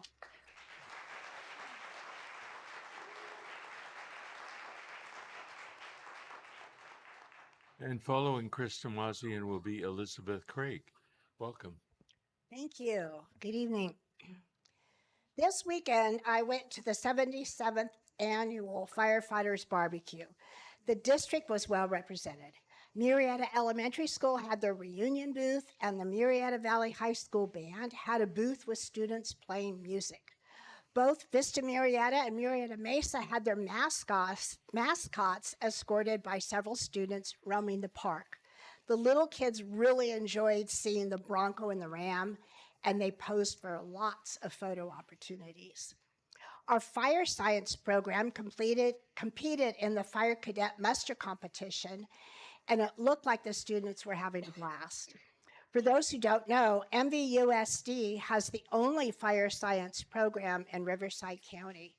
Students who complete this 4-year program graduate with their requirements to become an EMT and firefighter and are often hired right after graduation. On a completely different subject, the forced outing policy is back on the agenda, as you have heard. Complaint was filed with the California Department of Education, and the policy was found to be discriminatory and must be rescinded. In the press enterprise, Nick Pardue said the state does not have the right to dictate policy to school boards. Well, Nick, yes, they do. It is the responsibility of the California Department of Education to enforce education law. And you know what else they do? They provide the funding for this district to educate our children. They can withhold funding or even take over a school district. Nick said he wants the courts to decide this issue. Does this mean he wants the district to spend our students' educational dollars on attorneys to fight this in court? As a taxpayer, I would like to know how much this district has already spent on attorneys regarding this forced outing policy. I would also like to know how much staff time has been spent on this and how this time translates into dollar amounts. Dr. Andrus, could you please assemble this information for me and other taxpayers in our community? Thank you.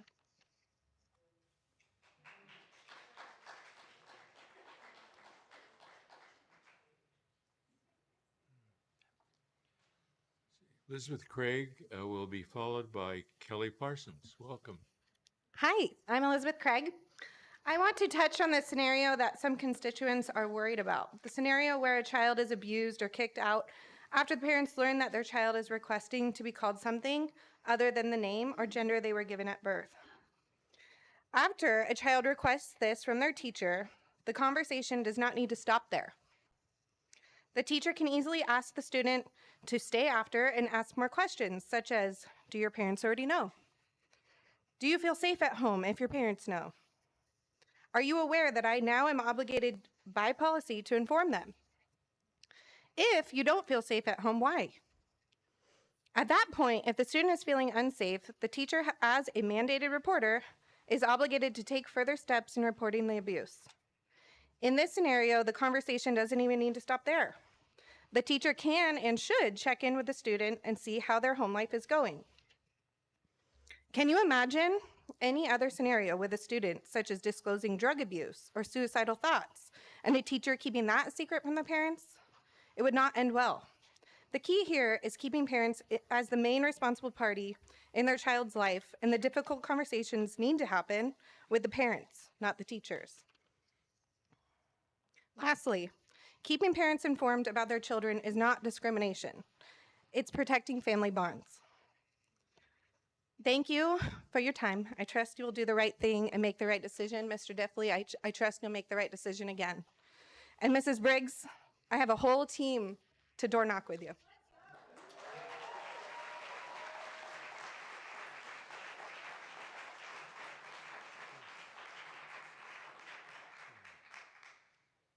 Rudy. Oh, sorry. Yeah. Kelly. Kelly. Following Kelly Parsons will be Rudy Kraus. All right. Hi. I'm a tall lady. Good evening, board. I want to extend a heartfelt gratitude to all 5 of you and Dr. Andrus for attending the Crystal Apple Awards hosted on Tuesday by the Church of Jesus Christ of Latter-day Saints. It was a wonderful night to honor 70 educators and high school teachers at Vista, Mesa, and MV, and I believe there was one from Charter Springs Charter School. It was especially important because these awards are given from students who are members of that church. I was honored to attend this special evening. It was clear from the start this religious community supports the work that MVUSD teachers are doing in their classrooms. Students and parents alike made their voices heard regarding the hard work, dedication, and commitment that goes into educating our young people. There was not a moment of criticism, just deep gratitude for the support that our teachers provide. I hope that by being in that room, you saw the commitment shown by our educators and that the parents in our community value and appreciate the work that we are doing. Our schools are doing incredible work. While this event recognizes teachers at our high schools, the unwavering commitment to all students is being done by our educators day in and day out. I was able to connect with Faith at the event, and we both shared how valuable events like this are for our teachers and our entire community.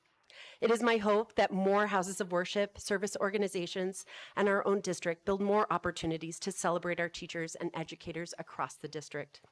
I want the board to focus on the good work of our district rather than unnecessary agendas that don't promote helping all students to think, to learn, to achieve, and to care. Thank you.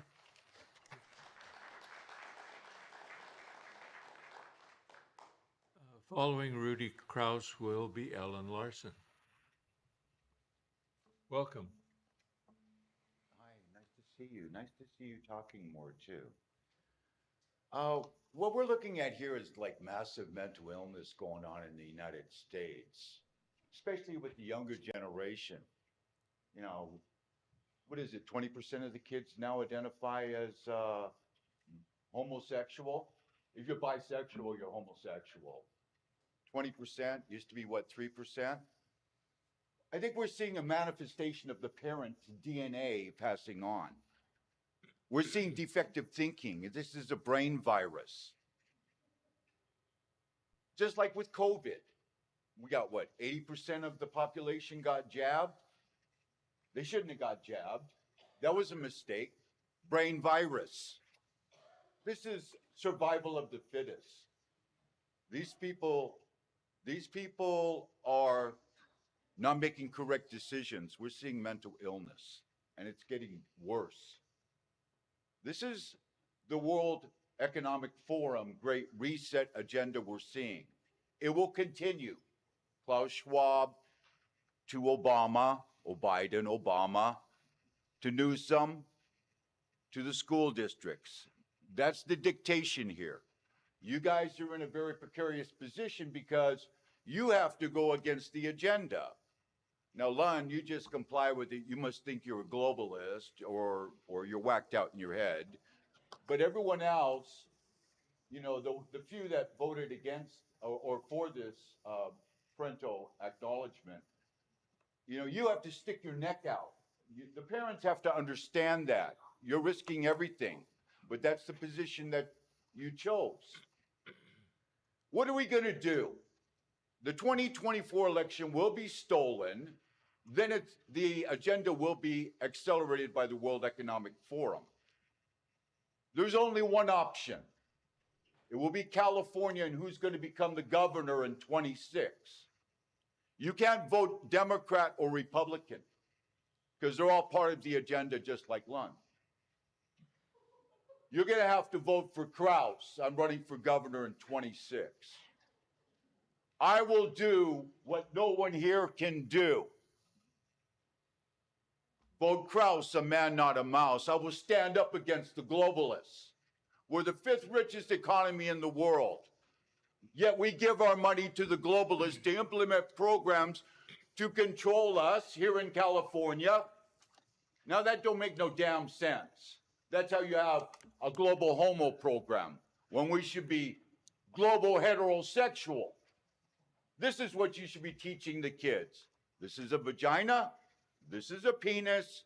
The penis goes in the vagina. And that's it.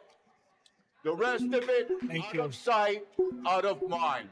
Vote Kraus. Global Control Party. Thank you.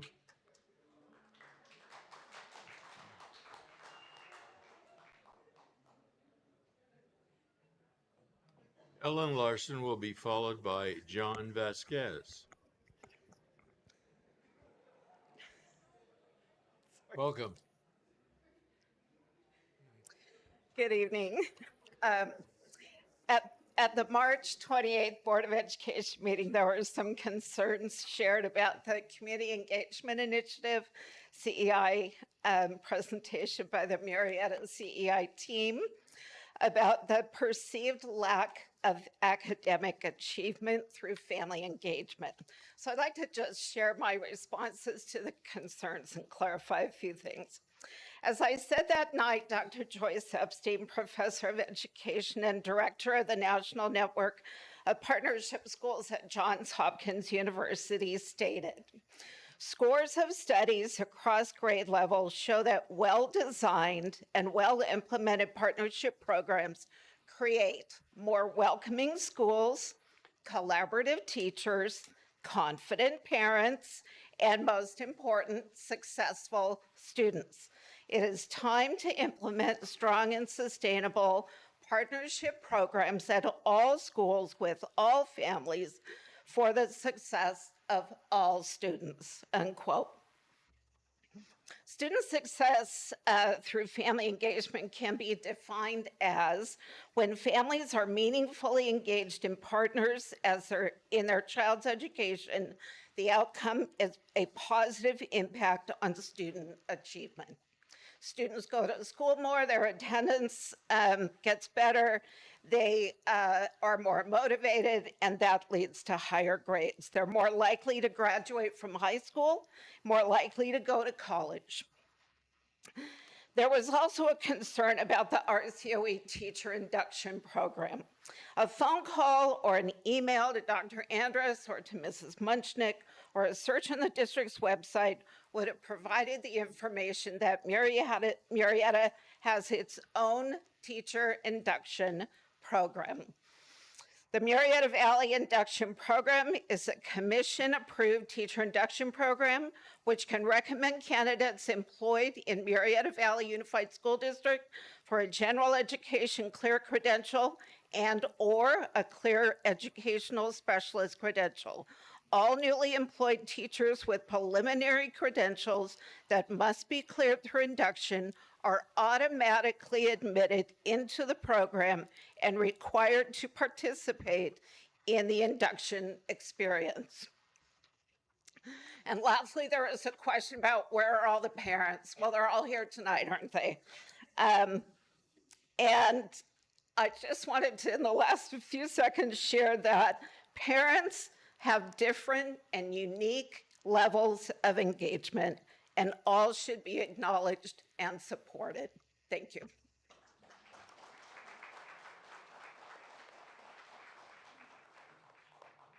John Vasquez will be followed by Teresa Wells. Welcome. Hello there. I'm here to ask that the board would not vote against parental rights. I don't understand how us parents would not be told about things that are happening at the schools because we're worried about us doing something not right to the kids. But we love our kids. I mean, I love my kids. That's why I'm here. I'm not a public speaker, but I've been here before. I've done some things.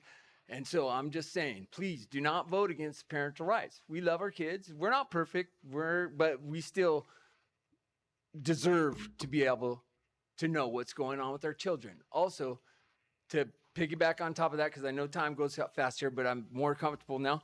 But bottom line is, things have been exposed now.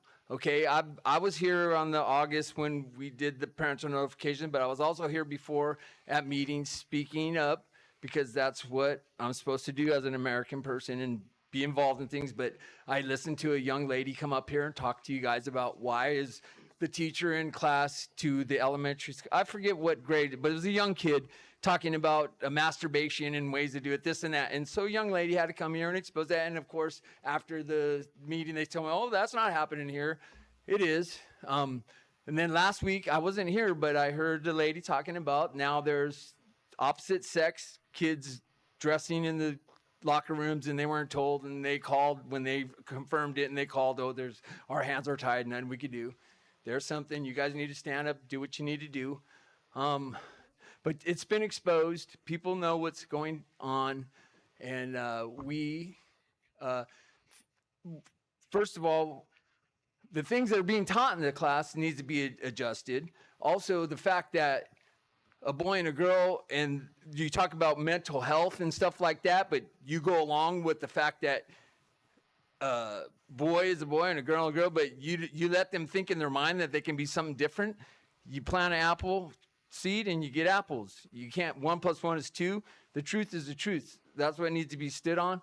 So please know that the parents have finally, we're here, and I'll be there walking with them too, because I know that that's what it takes to get the right people doing the right things. And it's not just here, it's all over the place. So anyways, that's why I'm here, to speak my mind and get the truth out there. And it has been exposed. Parents are getting to know. And also, I talk to the young men, because I'm older now, but I talk to young men at work, and they have no idea what's going on. People don't know. The woman last week didn't have any idea what's going on.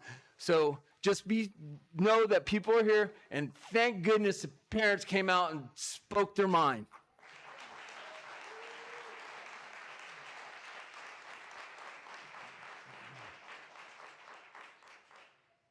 Following Teresa Wells will be Regina Duncan. Welcome. Hello there. Can you pull that down? Please pull the microphone down.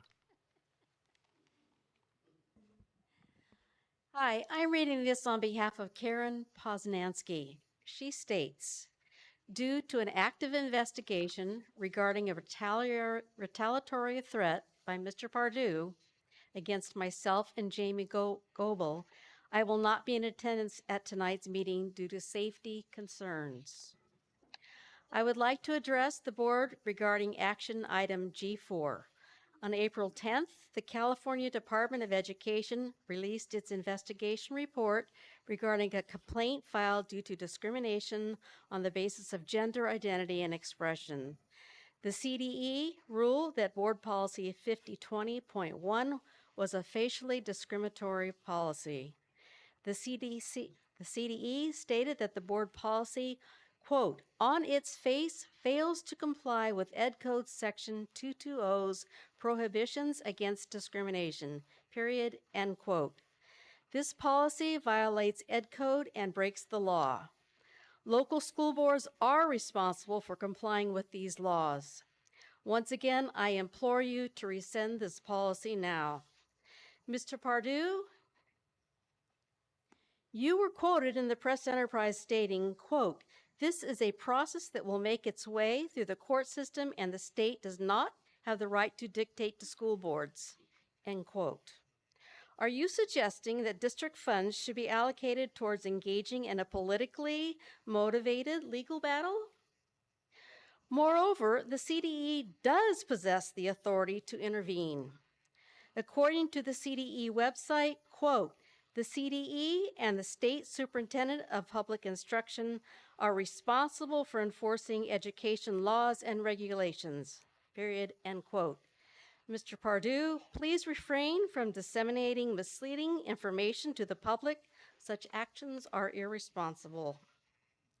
Additionally, action item G4 indicates the creation of a replacement policy.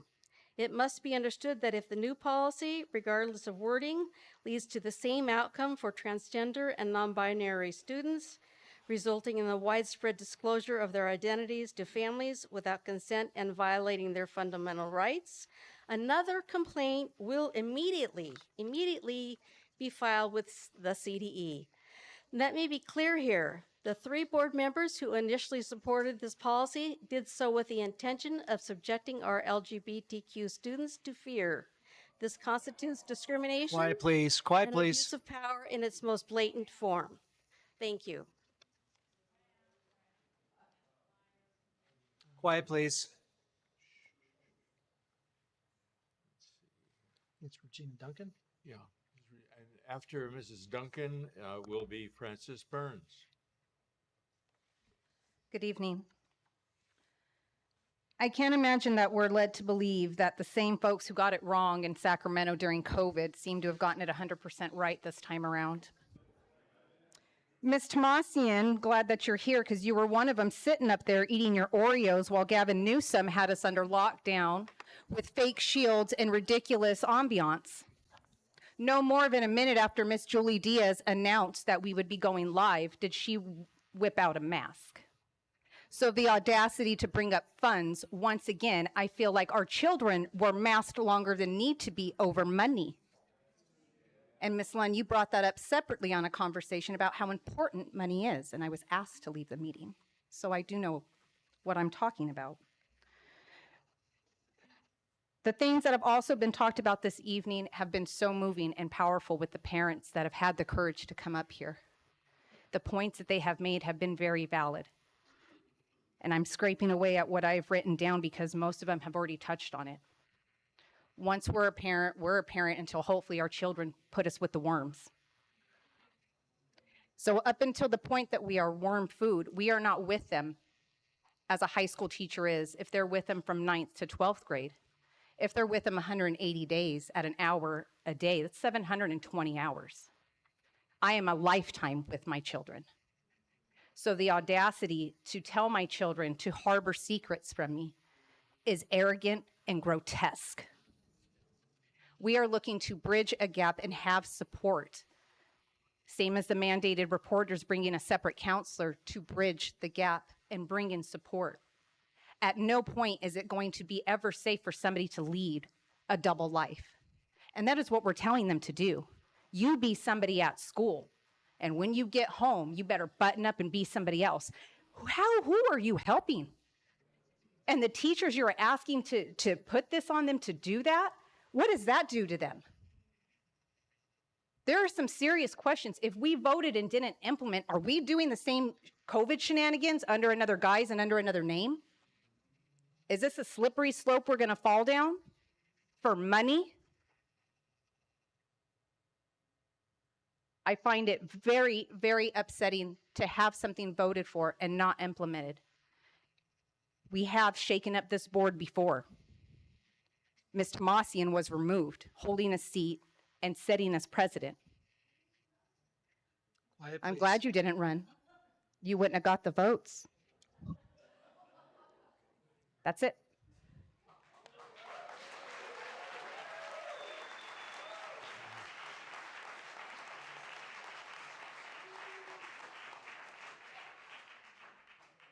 Mr. Burns, pardon me, Mr. Burns will be followed by Alex Ramirez.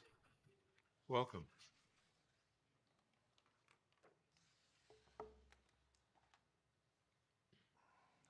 Good evening, board members. Good evening, President Diffley. Good evening, Dr. Andrus and student member Dadal. Hope everybody is well this evening.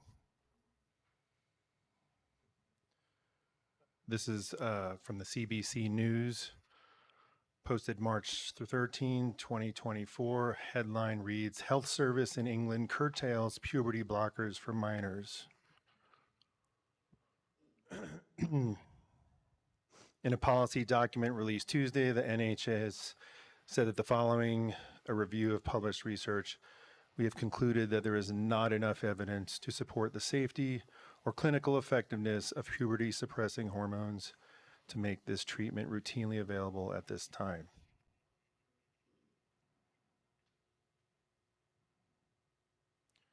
New York Post, published April 16, 2024. Headline, we were pushed to transition as teens. Now we're vindicated by study showing kids grow out of it. A study which finds gender-confused youth mostly grow out of it, and a ban on puberty blockers in England are both being hailed as vindication by detransitioners, people who have gone back to their birth sex after transitioning as teenagers.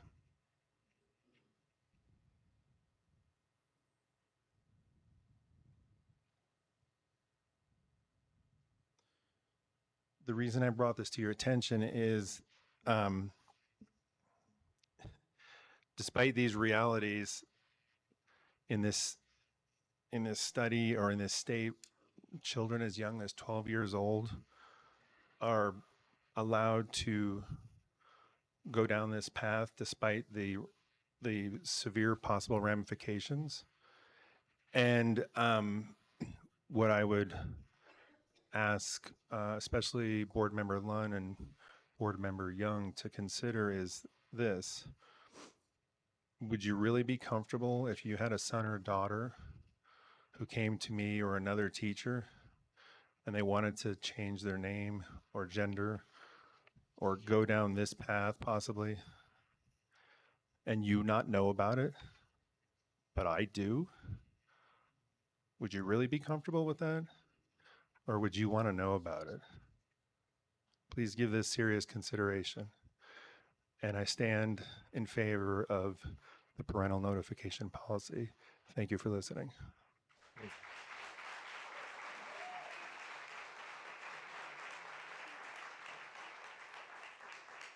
Alex Ramirez will be followed by Jessica Tapia. Welcome. Thank you. Good evening. I never probably thought I'd ever be here, but we all got to be adults at some point in time. So I'm a father of two beautiful girls that have been in school here in the Murrieta Valley since kindergarten. And it really upset me last Friday when I saw the notification that the policy was looking at being rescinded. And the biggest thing that comes to mind, one of my daughters is at Dorothy, is hearing Miss Eleanor talk about a dress out from a biological girl, in the boys' dressing room. I've been watching from afar, this whole prolonged situation, and it took me, watching that video to really come up here and ask you guys to not rescind that policy. As a father, I have a duty to these two young girls to not put them in a situation that they are uncomfortable in. I ask you, Linda, I ask you, Nancy, if you were that age, put yourself back into elementary school, and you saw a boy walk in, what would you do? How would you feel? If I were to happen to walk in, even into this public restroom, saying to myself today, I feel like I'm a girl, what would you do? If you were at the gym and you were dressing out and I walked in, what would you do? If I just said, I feel like a girl today, so it's okay. 1B says that anyone can just walk into any bathroom and the girls' locker room without a thing being done. Are we going to do the same thing if we have a cheater? Just not tell the parents at school, let him cheat, let him steal, let him be a bully and knock a kid out, because nobody's even talking about those other parts of the policy. If a kid has mental illness, it's supposed to be known. If a kid gets hurt, we're supposed to be notified as parents, but we're just throwing everything out the window. You guys think that's right? I don't. So don't rescind. And I'm super surprised that I wasn't even aware that this was supposed to be enforced a few weeks in the memo after the August passing of this policy. And we're now at the end of the school year. I don't know how you add a few weeks into a few months, but this is ridiculous. So as a parent, please do not rescind this policy and do what we've been voted to do.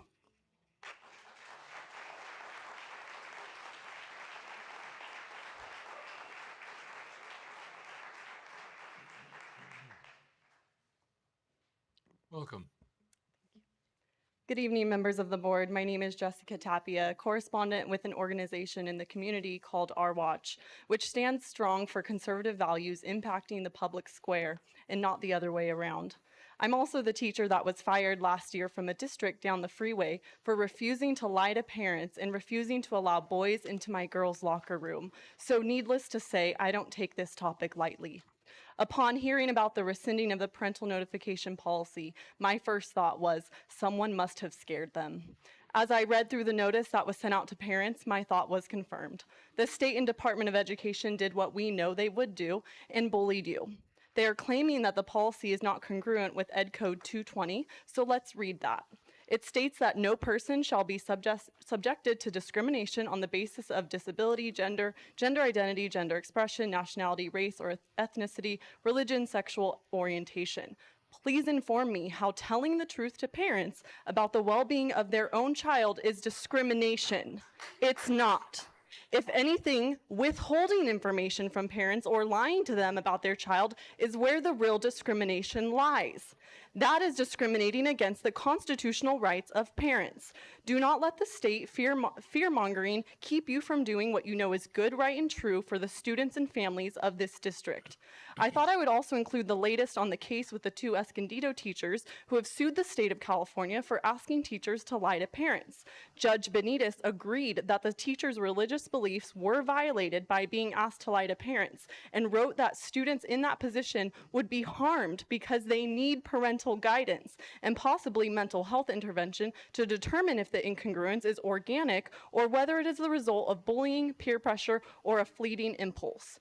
To be clear, a teacher's job, and I know because I was one, is to teach their students, while a parent's job is to raise their children. Let's not blur the lines there.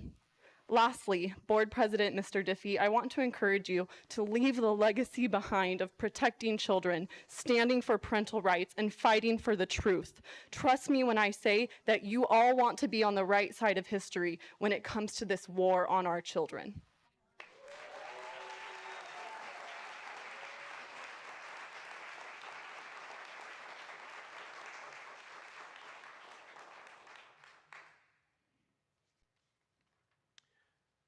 Now, thank you all for that. And I really mean it. It's so important to have open public discussion. It helps us immensely. You have no idea, but it does help us immensely. Now we'll have employee organization reports, E4. Kimberly Binning Shevlin, President of MEA. Welcome. Good evening, members of the board, Dr. Andrus, and guests. Despite a minor setback due to an internet outage last week, our return from spring break has set us on a steady course toward the end of another fruitful school year. Could you pull that microphone in just Still a not little? able to hear me? Yeah. Sorry, I'll use my teacher voice. Oh, good. Many teachers embrace the opportunity to go back in time to before technology controlled every aspect of our life. We also like to say kudos to our technology team for all of their hard work. As we navigate through the remaining weeks, our focus now shifts toward the impending testing season. In May, we eagerly anticipate the opportunity to show our gratitude and appreciation for the contribution made by our members toward the education of Murrieta's students. To commemorate their dedication, we have scheduled a celebratory barbecue party on May 7th for members. Furthermore, I'm happy to report that negotiations regarding our contract are ongoing. We made significant strides in revising language to align with evolving landscape of teaching practices. It's imperative that these changes are properly reflected in our operational procedures to ensure the continued effectiveness in educating Murrieta students. Thank you for your continued support and commitment as we strive toward excellence in education, and I'm proud to be a public school teacher. Thank you. Freddie is not here tonight. Freddie's not here tonight, okay. Next on E5, we'll have a student board member report from Ms. Dalt. Hello, everyone. This is quite the packed house, and I have a few things to report on. Personally, as a graduating senior, I have been here the whole year, and I would like to announce that I am officially committed to UCLA for college. Hooray. Thank you. And then along with that, as I already spoke about Castle, that was the end of my state board term. Very sentimental, bittersweet for me. It was certainly the end of an era, and it's just the first of many endings for me here in Murrieta. Reporting on the Superintendent Advisory Council meeting that we had at the end of March, a week after the last board meeting. The things discussed were the CTE pathways at our schools and how they aligned with the middle school electives that are offered for students. There are many middle school electives that are offered, and many of them don't align with the CTE pathways that we have at our high schools, especially considering that, for example, MV, we have the fire science pathway, which isn't quite compatible with any of the middle school electives. So we were wondering if there were ways that we could implement more middle school electives that are congruent with what we provide at our high schools. Specifically, also just what can we do with our CTE pathways and how can we make them better for our students to use them tangibly in their futures. Along with that, we also talked about the topic of bullying in our high schools and schools in general, and many of us students on the advisory council believe that bullying genuinely has changed in the past 10 years. It is no longer the standard bully versus victim situation. Most of it is cyber passive bullying, where it is talking in group chats or it's talking behind people's backs, and that bullying has kind of changed, but there are many ways that we combat bullying, and there's a much more agreed upon consensus that students do not support bullying, and that I know personally I would step in a situation where bullying was occurring. So we have our next Superintendent Advisory Council meeting on the 2nd, and then I will report on the proceedings of that meeting at our next meeting. But since I am a busy student, I will be leaving after this, or leaving after I give my report, and so I had a few things I wanted to say on behalf of Student Voice. Based off of the things that I have heard here tonight, I do not believe any student would be in favor of this act. And so as a student, I would vote nay, and I would vote against this, and I would not want this act to be implemented for many reasons. Personally, I do not believe that there are students who would ever withhold information from their parents unless they were genuinely forced to. If they were living in a household where telling their families that they were gay, or if they were transgender or anything like that, that they would be outed by their parents. Their parents should be a person that they are trusted to give their information to. So if you are a parent and you feel threatened by the fact that your student is going to a teacher instead of you, I think you need to rethink your parenting qualities and your parenting skills. Quiet, Because please. if your student Quiet, cannot please. trust you, if your student cannot trust you to give their personal information and provide a trusting relationship between you and an adult, then that adult becomes a teacher, and that's just simply what happens. Because I know that I have a trusting parent in my household who I would be able to tell, and if I didn't, I would go to a teacher. Unfortunately, I do not think that teachers should have the responsibility of taking care of a student, and they should not have to tell or tattle. The teachers should remain educators. All they should have to worry about is whether or not they are teaching students what they need to be taught, whether or not a student wants to be called a female or a male, it does not matter. What they want is what they want. If they can't go home and be supported by their parents, that is a problem with the parents.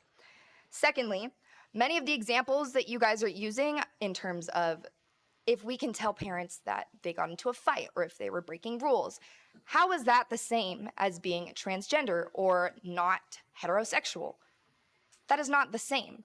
You cannot use the mandating reporting of something that is dangerous as in terms of fighting or vaping or anything that's literally illegal and in our schools that we have rules against, to equate it to outing students. I do not believe any student in Murrieta would support this rule.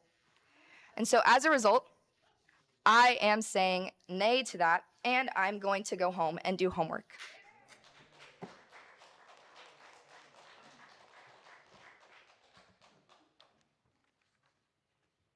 Moving on to F, consent, and thank you, by the way. Moving on to F, consent calendar. Consent calendar items are voted on collectively as a group. Upon board member request, items may be removed from the consent calendar for discussion and individual action. Do I have a motion to approve the consent calendar items F1 through F5 So as moved. presented? So moved. I'll second it. Moved and seconded. Any comments? All in favor? Aye. Aye. Any opposed? Hearing none, motion passed.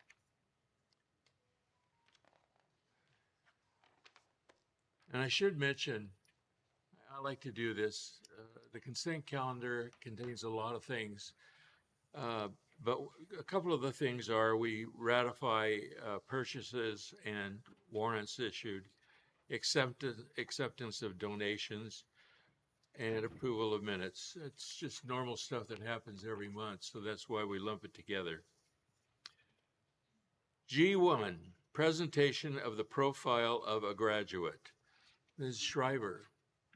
While she and her colleagues make their way up to the podium, I want to appreciate the work that's been done by our staff. This is a big effort that's taken a couple of years in the making to actually develop the profile of a graduate with surveys, meetings, input from community members, and so on. And so now that the board approved that last year, now it's put it in place, and let's see where we need to go. So Jennifer and your team, if you'd like to share your update. All right, thank you. Well, we are very happy to be here tonight to share our progress from the profile of a graduate. And tonight I'm joined by Chris Shore, Mick Wager, Diana Ruiz, and Valerie Backus. They're right here. Next. Oh, I get to, all right. So now we're going from poster to practice. How do we make this happen? Last year at this time, you adopted our profile of a graduate. As soon as it was approved, we worked with our students to create a visual that could be distributed throughout our district. In November, copies of this poster were given to all of our sites to place in classrooms and office spaces.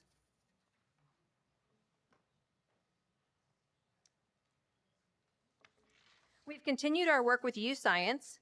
The next step in our process is to survey our teachers and find out which competencies we were teaching and assessing well, and which ones we needed to focus and target more. During our November Professional Development Day, we asked each professional learning team, K-12, to complete an assessment. U-Science tabulated the data, and the feedback illustrates our progress within each competency. Our team is going to take you through the competencies and show you our strengths and areas of growth.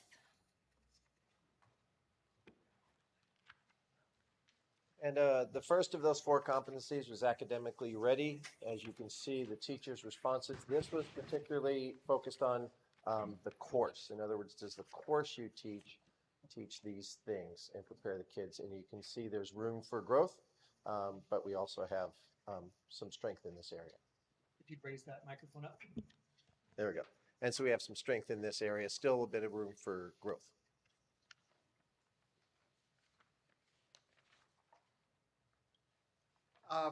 Thank you. Very good. You're an expert.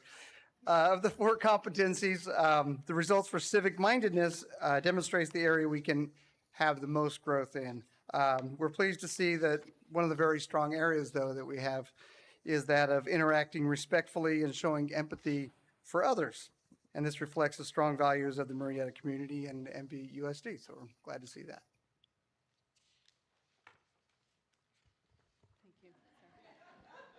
I got it. The Life Ready competency here shows us, it highlights that the teachers feel that they are incorporating several of those descriptors. As you can see, the data is very high in most all areas. But the one, as you can see, with significant gaps is the financial literacy piece. So this is the area that we will be working on developing and see how we can strengthen that and getting that bar closer to the other 80%, if not higher. And then the next slide is for workplace readiness. Our next steps will be to collect artifacts demonstrating when these descriptors are taught. And after that, we will do the most important work of setting up students to showcase evidence of this competency. So in our next steps, you'll hear how the grade level projects will support the scaffolding of each of these competencies at each grade in our high school.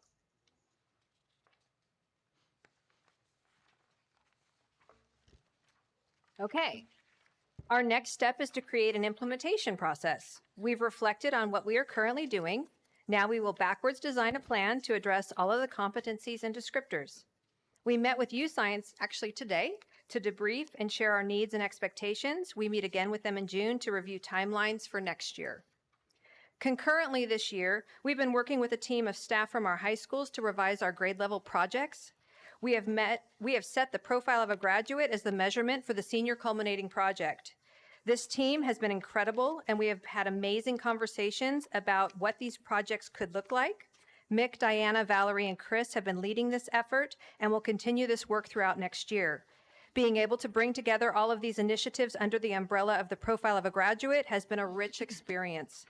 We are noticing that so many of our efforts converge and align under this document. It has become a lens in which we view our priorities. And that's it. Any questions? Yes, I have a question. It seems like the two areas that really need more help are demonstrating financial literacy and exploring careers and exhibiting employability skills. And those things are kind of linked together.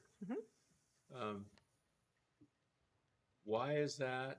Do you think, if you can just give me a general reason why this is so out of kilter, and what is being planned to make this better? So what we did with this assessment is we needed to know what we were doing already and where we needed to get supports and add different procedures to help it. And so this was a reflection, and honestly, this is kind of what we were anticipating as a team, because we recognized that there was a need for more financial literacy pieces. And so this is something we're going to be looking at over the steps of the next year with the process, working with youth science. It's also something that we've been addressing within our grade level projects in that revision process. There has been a significant amount of financial literacy put into the freshman course, the ICT careers, with the Get Focused, Stay Focused curriculum, and they are working through that. So, but this is definitely a priority. We recognize that it's a weakness. Great, thanks. I had a question about a couple of these things. What does it mean to think critically? Just out of curiosity. I see it says reads, writes, and thinks critically. It says 90%, yep, we're on it, and 10%, not so much. Just out of curiosity, how does your team define the concept of being a critical thinker? We actually have a sister document for this that goes through and describes all of the descriptors a little bit Could better. you give me your own personal, professional opinion on what critical thinking means? My professional would be that it's somebody who can take a situation and approach it from many different facets and be able to analyze it in many different ways and to be able to come out with an example or an answer to that. Yeah, I appreciate that, because that's how I look at it as well. Critical thinking seeks and applies knowledge. Seeking knowledge is really big, and also 92%. Yep, that's what they do. 8% not so much. And the reason I bring that up is because I have heard this a couple of times. We've had students, and I've seen the divide that goes on in the room. The students come up and almost 100% only can think one way. They just came up here, and one of our top students just said, I don't know a single person, not one person, who thinks that parent notification matters. In other words, never been taught the 14th Amendment. That's a serious concern. Are we teaching our kids their constitutional rights? Are we teaching other perspectives? Because when I'm looking at this, hearing this, and witnessing what I've seen for the last year and a half, I'm not seeing that. Even within our teaching staff, they are single-minded in their thoughts. But I will say, I shouldn't say that, it's not single-minded, because there are a lot of people leaving the union because of this horrible political indoctrination that we're seeing. I'm worried about this data, to be honest with you. I'm very concerned about the fact that it says 90% are critical thinkers, and I'm seeing that not to be true. But thank you for your presentation.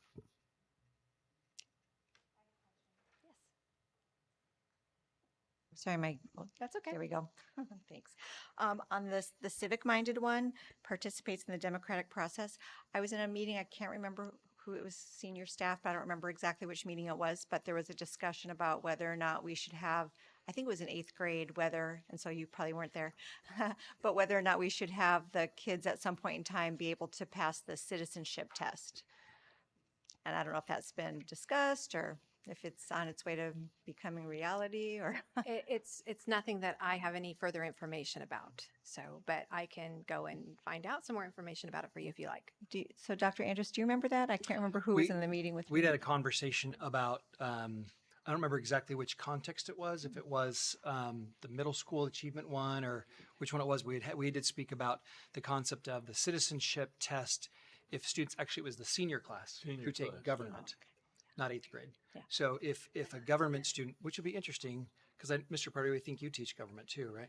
So it's like, and I'm not asking you to answer that question, don't worry. But it would just a government teacher, if the same citizenship test could be utilized as part of the course. I think that was the conversation. So the team was going to take a look and reflect on, is that part of the course outline? So, yeah.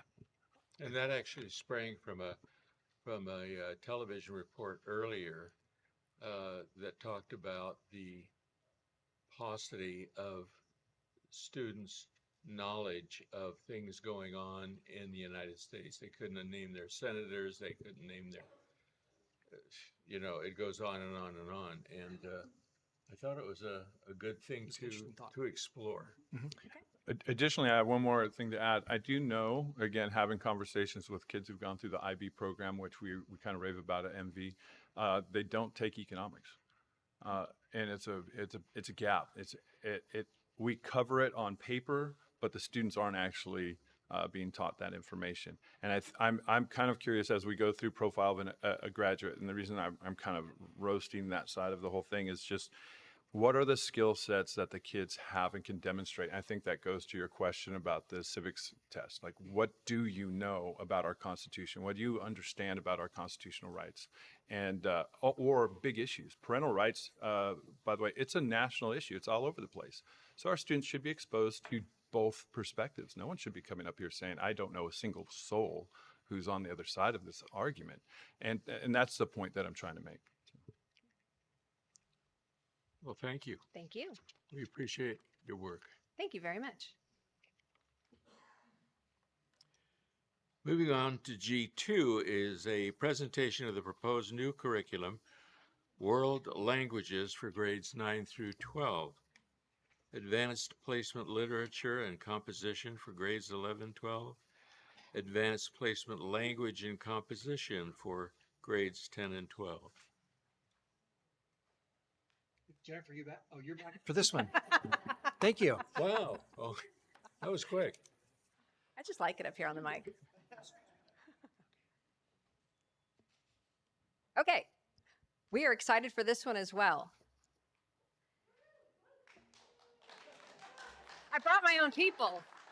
Oh, there we go. Okay, good. We're excited to be here to share our textbook selections for AP Literature, AP Language, Spanish, French, and American Sign Language. We were purposeful in designing a more inclusive and collaborative process for textbook selection. It's been a truncated timeline because we did not begin until after winter break. However, it's been an effective process, and we are happy with our selections and excited for the possibility to have new books for students in the fall. We began by sending a communication out to our parents and asking for volunteers for each committee. Parents were invited to complete a survey and identify specifics on which committee they would like to participate. We utilized a random selection process and chose participants and then invited them to our meeting. Our meetings consisted of one teacher representative from each of our comprehensive high schools and a few parent volunteers for each content area. The groups looked at several samplings of textbooks, and we reviewed criteria in which to evaluate each book. Furthermore, they narrowed to 2 choices to do a deep dive into the materials. Team members then took the samples home for review. The next time we met, the teacher representatives brought back the recommendations from their respective sites, and the parents came with their reviews. In this final meeting, each team filled out a form evaluating the top 2 books, and we calculated the winners. This presentation will walk you through each content and share the feedback and results from each team. Joining us here tonight in the audience, we have representatives from each of the content teams, including parents and teachers. I would now like to introduce Chris Shore to take you through the AP English results.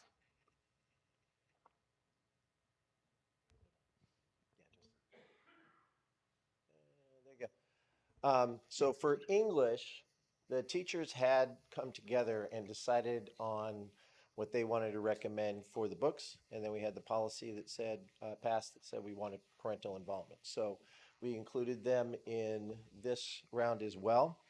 What you'll see there is that we had, when we posed this to parents, we had 65 parents or volunteers. Some of them were multiple volunteers, meaning they were volunteering for multiple subjects. And so we only had 18 positions, 18 seats for them to sit in. So we randomly chose. If anybody wants to know, that's the tool that I used in class to cold call kids. And it's also what my fantasy football league uses for the order of the draft. So you just put names in there and you click it. And as you can see, somebody was chosen. And we videotaped all those. It was all up and up. We pulled 3 alternates as well. Although when people didn't show, there wasn't any advance notice, so sometimes we didn't have all 3 parents there. But in this case, we did. And I just want to report back, it was very amiable. It did not change the result for English, but I want to say that this process was a huge plus as far as connections between our office and our teachers and the community. So it didn't change the results of the textbook adoption, but I'd say it was a real plus.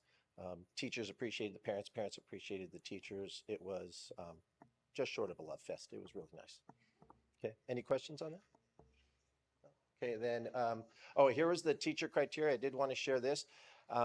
We were very clear on the survey, what the teachers would respond to, and then we also surveyed the parents, and their votes were included in the tally.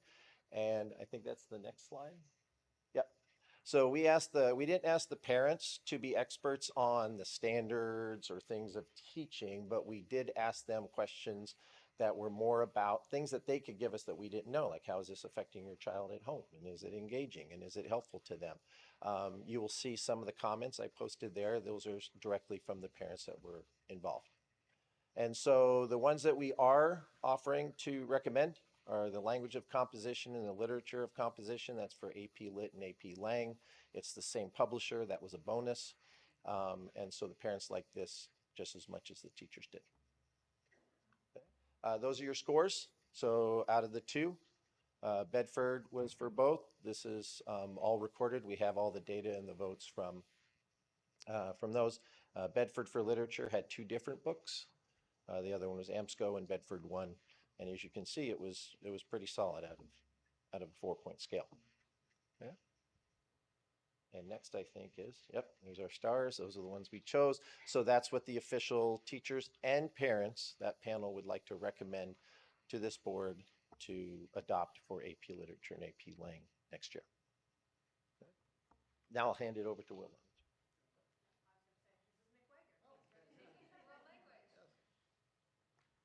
I was expecting a bigger introduction, but I guess that'll do. So much of the process, not much, the process was the same for world language as it was for AP Lit and Lang. We had many teachers and parents actively engaged in the textbook selection process for our world language classes. As well, we have teachers with us tonight from Spanish, French, and ASL. In case we have any questions as we go on. And so thanks to Gabby, Carrie Ann, and Shannon for being here. And like AP English, you can go to the next slide. Like AP English, our world language had selection criteria for our teachers and parents, including, there are different criteria for language classes, some overlap, but, is there a diverse, accurate representation of people and ideas? The materials are engaging, text is accessible, appropriate level of rigor, and the technology component support instruction was a bigger one this time than it has been in the past because there's so many digital resources now that come along with the textbooks. Like AP English, I think, and these are the titles that were selected. Can you go to the next slide? But like AP English, our world language had selection criteria for our, parents had criteria selection as well. This is a lot like, again, AP English, that accessible materials, appropriate quantity of material, reflects on people of a variety of backgrounds. In the world language, that was very important that, when we're teaching Spanish, we're not just talking about Mexico. Spanish is taught all over the world. And so we want to make sure that all cultures, Spanish-speaking cultures, were represented. And again, the digital tools were important. So before I talk about, can you go to the next slide? And those are some of the comments that the parents had. But before I get into Spanish, French and French and ASL were easier selections than Spanish. Spanish had lots of teachers and consensus was a little harder. So let me just speak about ASL and French first. ASL 3 and 4, the group recommended Signing Naturally, a book our teachers are already familiar with, and the teachers and parents agreed. Signing Naturally is the best choice, particularly since it is what MSJC uses for their college ASL courses, and our ASL 3 and 4 articulate with the college courses so students can get college credit when they take those classes and pass the final and everything. So we want to make sure we're aligned with them. For ASL 1 and 2, the teachers discovered an online resource called True Way, which provides a much more interactive and authentic way of teaching signing, and it was noted how difficult it is for students to learn sign language from a textbook that is static, 2D and static when ASL is so dynamic and there's so much movement and facial, facial, what do we call it? Expression involved in that. And so this online resource can also adapt as the language adapts, and I've been told that ASL evolves constantly, so it's important that we're able to do that. French was kind of a no-brainer. We only have 3 French teachers in the district, and after reviewing the materials, all 3 French teachers quickly came to a consensus that they knew exactly what they wanted, and they were in accord early that chemins, I don't know how to say it in French. Chemin.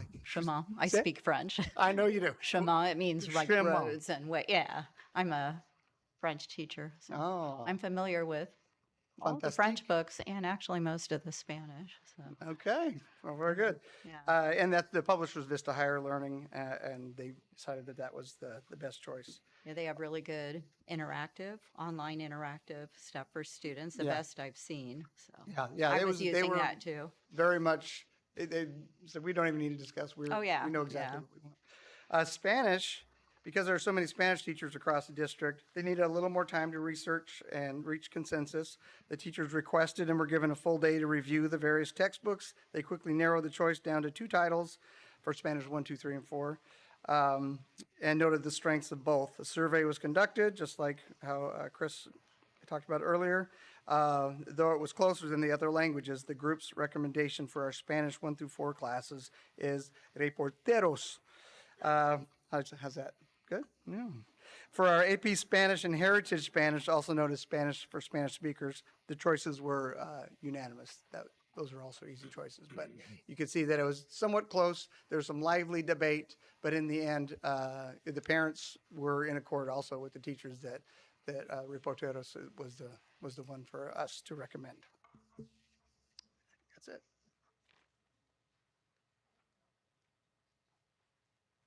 And that's all of it. Right now, we do have these books on display in the lobby at DSC here, and they also are on display at each of our high schools in their school lobbies as well. Question? Yes. The way it's been done is very exciting. It looks like there are a lot of people involved, which is great. I'm a little concerned that we've lost German, or are losing German at the end of the year, and we have no Chinese.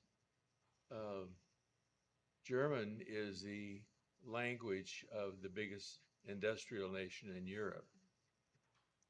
And it's been involved in the formation of this country.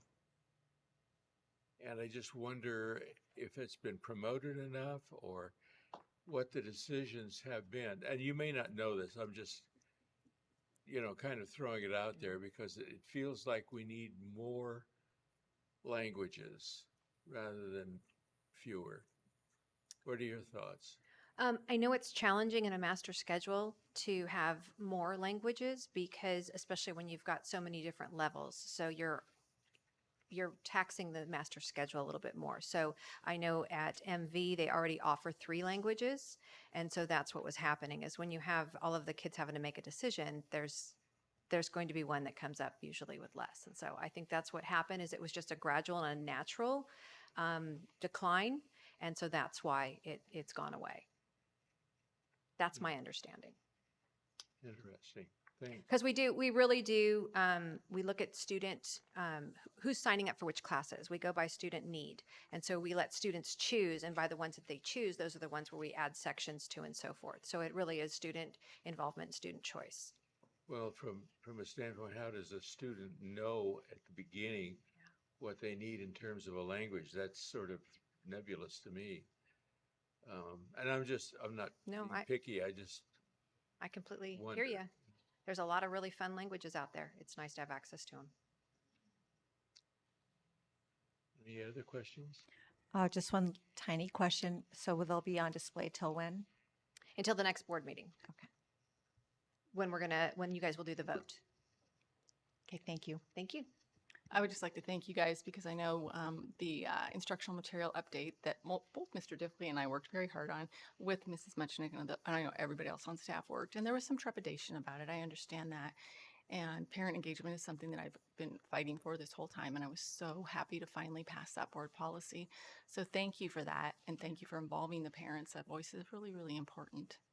It was really a positive experience working with the teachers and the parents. It was truly collaborative. They completely complemented each other, and the conversations, I geeked out on the AP literature conversation because I was an English teacher, and it was just, they were really good conversations. So I think it was a very positive change for our Yes, district. They always are. Thank you. I just want to recognize, I think we have some of our teachers who are part of this committee are sitting in that row, and they were very much contributing to the process, obviously. Did you want to introduce any of the folks who are? Well, let's just have anybody stand up who was a part of this, because we've If got they'd quite like a few to, in here. if they'd If you'd like to.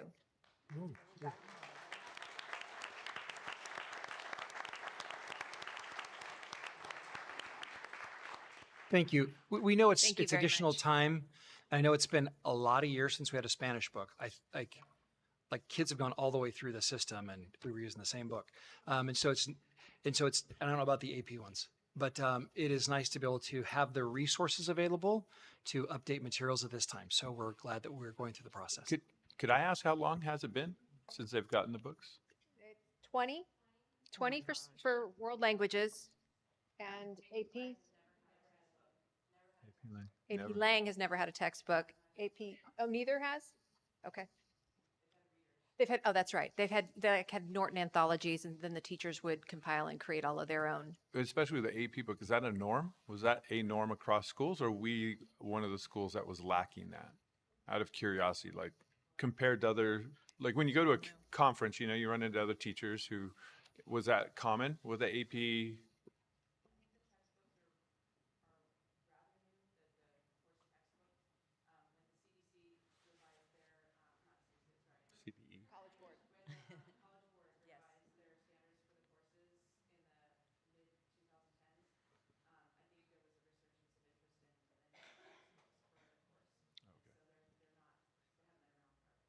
Okay, good. But the language has been a long time. Yes.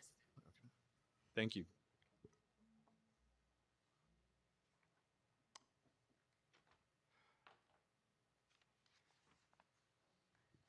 Dr. Andrews, can I just Yeah, go quickly ahead, step in? I just want to also thank our teachers. Again, I could hear what you're starting to say and just the amount of time that it takes and the responsibility that it takes to represent your staff and think about what your kids need and work with our parents. And I'm so glad that our parents did join you this time.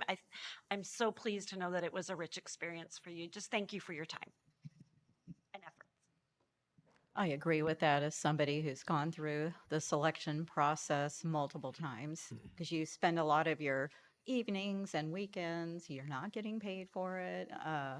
Yeah, it is really a lot of work to go through this process.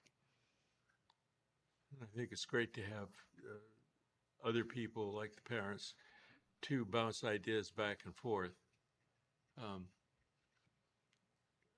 This is getting improved a lot, and I'm excited for it. And Dr. Andrews, is 20 years a norm for waiting to replace no. textbooks? No, it's not ideal by any means at all. Yeah, so your point is well taken. The challenge has always become, because there isn't like a specific pot of money that comes every time for textbooks for us, a fund that way. So it's left up to districts in the state of California to determine how you will fund those things. And so we constantly are striving the balance of all of these variety of needs to operate a school district with also materials. And so we knew that it was due. And again, because of the resources that have come to us in recent years with various grants and so forth, in the recent budgets, there was money available for these books. So in this case, for example, AP Lit and AP Language, we haven't had anything, so it's time to get them in there. And of course, the language books, they were clearly due for an update. Well, and last year, if I remember right, the history books were also 20 years. Correct. So we would like to be on a better cadence for sure. We agree. Moving on to G3, approval to rescind board policy 0470, COVID-19 mitigation plan. This calls for a motion. So moved. I'll second it. Moved and seconded. All in favor? Aye. Aye. Any opposed? Hearing none, motion carries. G4, approval to rescind board policy 5020.1, parental notification, and to direct staff to create a replacement policy. I'd like to make a motion if I may. Certainly. I would like to move on item G4 that we do not rescind the board policy and that we prepare the accompanying AR as soon as possible with collaboration between staff and the attorney. And before it's placed back on the agenda, it is evaluated by the entire board in closed session prior to being put on the agenda. Yeah, point of order. Would your microphone, is that on? Sorry. Can you hear me now? A little closer. Okay, thank you.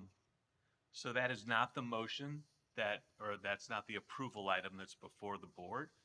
If you are asking to amend the action item that's on the agenda, then first of all, you would need a second, and then there would need to be discussion about your proposed amendment. So you're saying the motion has to be to amend the agenda item first and then a second to amend it? It would be a motion to amend, and you would state the amendment, but first you need a second before that can happen. Second. A second on what you've just proposed. I would like to second that we enact the ARs for this board policy. And now there can be discussion on the proposed amendment. So was what I said an amendment? It was an amendment, yes. I'll just speak to it really quick. I think the public has gotten the opportunity. I do agree that everyone, the blessing was in that email was that the parents all got notified. Everyone knows. And then it became, everyone's here. And most of the public has, and I've had the same feedback in emails, and they're shocked that we didn't put the ARs into action. Additionally, waiting on the ARs, just so the public's aware, was part of a concession in a way, because there was a legal proceeding that was going to take place, and there were concerns that we needed to work with staff and other things regarding the ARs. So there was a pause as we tried to develop that. That pause has gone on, and most of what we were trying to avoid came anyway in the form of complaints by certain staff members that have brought suit, et cetera. So at this point, I'm not sure why there would be any reason to avoid that, considering the PERB case, et cetera. Everything has come forward anyway. So it didn't seem to matter that we made concessions. The state of California seems committed to attacking our community, our board, and if I could be honest, just our constitutional rights as parents. And I did have here a staff member, and it's weird, I have said this so many times, it's been a year and a half, I'm just so thankful parents are showing up, because I've been saying something like this for a long time. I've said, they're all at home having dinner, it's not just me. But I've noticed a divide between, there's the staff members, there's the teachers, and then the parents you serve. and we're ignoring the parents we serve. I'm a teacher. I understand that we need to communicate with them. We've got to remember we work for them. It's their taxpayer dollars that fund our salaries, that fund our district. And we have to learn how to work together.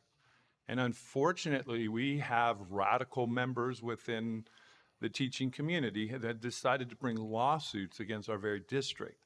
That's a problem, not even willing to negotiate. That's a huge problem. So we have to try to mend that divide. That's not going away. You can't just yell and scream and think it's gonna go away that way. There are people who have different opinions on this topic. Anyway, it was one teacher, I'm just gonna finish this really quick, he said, did not understand how the 14th Amendment applied. Well, this just happens to be right up my alley because that's what I teach. No state shall make or enforce any law which shall abridge the privileges or immunities of citizens of the United States. That's all it says right there. We're citizens, we have rights. And those rights are to raise our kids and our children the way we believe they should be raised. That's in the Constitution. Case law supports that because it's been over 100 years the 14th Amendment's been in effect. So that allows us as parents to have authority over our children. That's what that means. So whatever my faith, whatever my background, whatever my cultural identities are, that's why it was in there, is to protect our rights to raise our children. And we know we have those rights. Students have rights as well, but not from their parents. Not to protect them from their parents unless there's some kind of issue, and as has been stated, there's other things there. I want to just also state that we all swore an oath. You know, I mentioned this before during COVID when I came to speak way back in the day. I do solemnly swear that I will support and defend the Constitution of the United States. The Constitution includes those amendments. We have a right as a board to defy a dictatorial governor and bureaucracy or whatever that tries to take away our rights as parents and as citizens. And as a duly elected board, we have legal standing. And we should absolutely stand up for our rights against dictators. And whether you're on the left or the right, dictators are a bad deal. When they're dictating to you how you're going to do things, and keep in mind the language, we're going to take over your board. Well, we're headed towards state schools, aren't we? And I'm just telling you, this is a very dangerous path we're walking down as a country if we're going to start taking away the rights of parents. And if you're asking me as a board member, I've made it clear since I've been elected, and I got elected because of all the COVID stuff, in large part. I stand with parents. The parents elected me, not the teaching staff. The parents elected me. We have to bridge the gap, all right? So I just think it's really important that we pay attention to parent voices. And when I say that I'm going to stand up here and fight for it, are we really willing to put our resources towards it? Well, you're gosh dang right. I swore an oath to do that. And I will definitely do that. And I don't want to mince any words about it. That's what I said in the paper. It's what I say here. That's what I said last year. I'll say it again next year. So that's all I have to say on that. Thank you.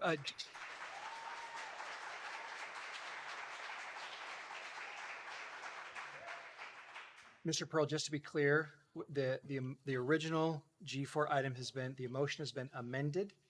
It is not been, there's been a motion to amend. The motion to amend. There was a second. A second. We're now having discussion About the process of amending. Well, and I think it would be helpful, though, to clarify for Trustee Vandegrift to repeat the motion that she made.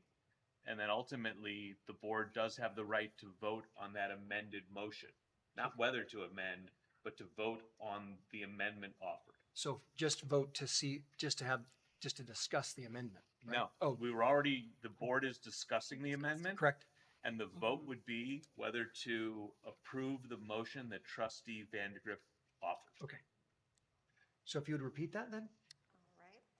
So my amended motion is to retain Board Policy 5020.1 and to start work immediately on the accompanying administrative regulation with a collaboration between staff and our attorney working together, and to present it to the board in closed session before it goes on the agenda.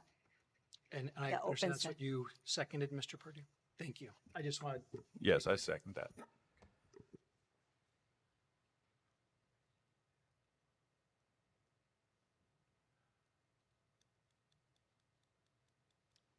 Would you like to? Any discussion? You want to have a discussion about that, Mr.? Well, I was waiting for, Linda, you haven't said anything, have you? Discussion? No, I'm fine, thank you. Nancy? I would like to give recognition to Izzy for stating her mind, because that was not an easy thing to do this evening. So I just want to recognize that. I would love it if other trustees would not criticize our student for speaking her mind, but other than that, yeah, I would prefer just to move to the vote. So can I just clarify, if we vote yes to what Mrs. Vandergrift has said, the item as it's written here goes completely away?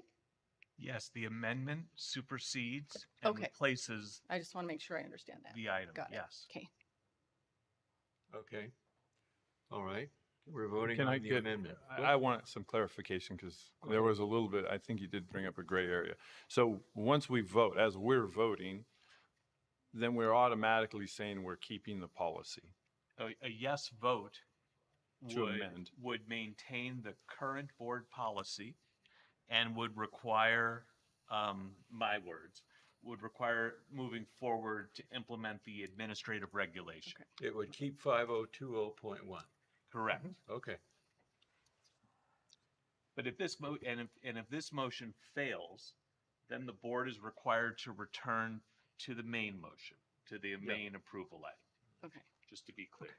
All right, we're Thank you. voting on the amendment. And we'll do it by, let's see, Mrs. Lund, No. Mr. Pardue, Yes.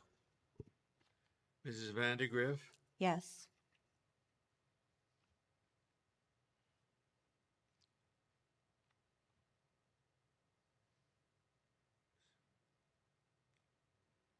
let's see, It's either you or Mrs. Young. yeah. Mrs. Young, No.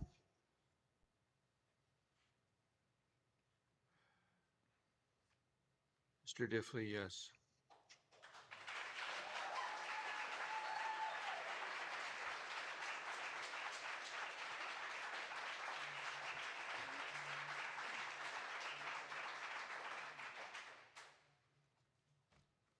Motion carries. G5, approval of personnel report, call for a motion. So So moved. moved. Oh, I'll Second. second. Moved and seconded. Any comments? All in favor? Aye. Aye. Any opposed? Hearing none. Moving to G6, adoption of resolution number 23/24-19, recognizing May 8th, 2024 as the Day of the Teacher. This calls for a motion. So So moved. Second. Moved and seconded. And we're going to read the motion. Yeah. Yeah, this is motion number 19. Mrs.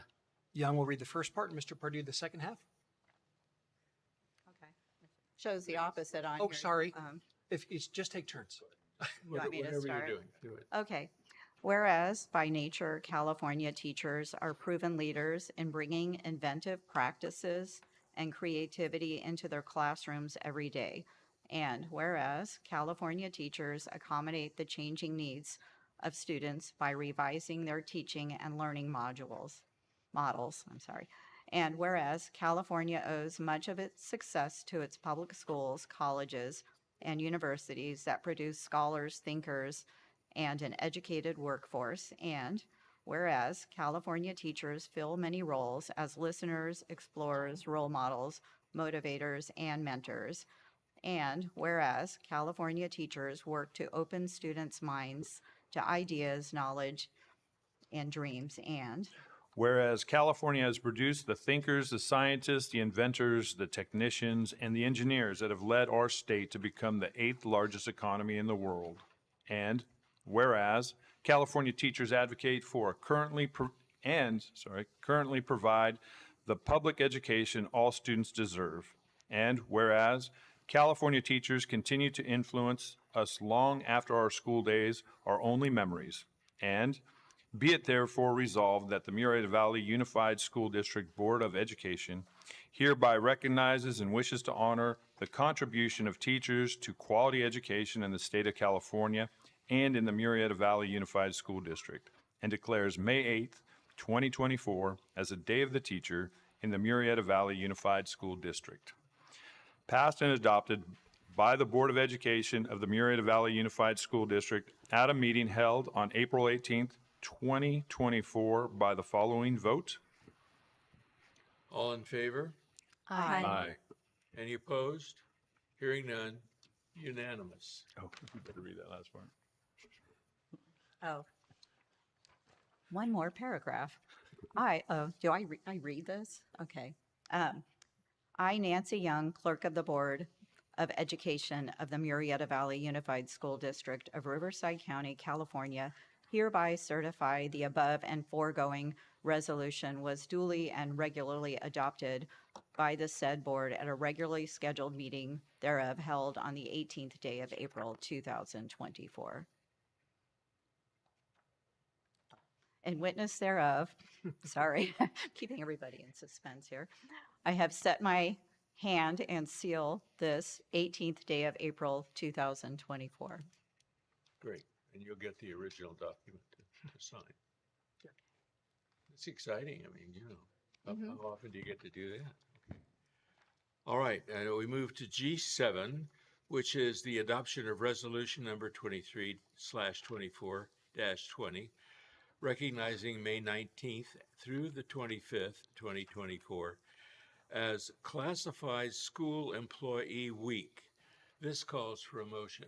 So and a moved. reading. Second. So moved. I moved, she second. There we go. Okay. Moved and seconded. We're just very excited. Yep.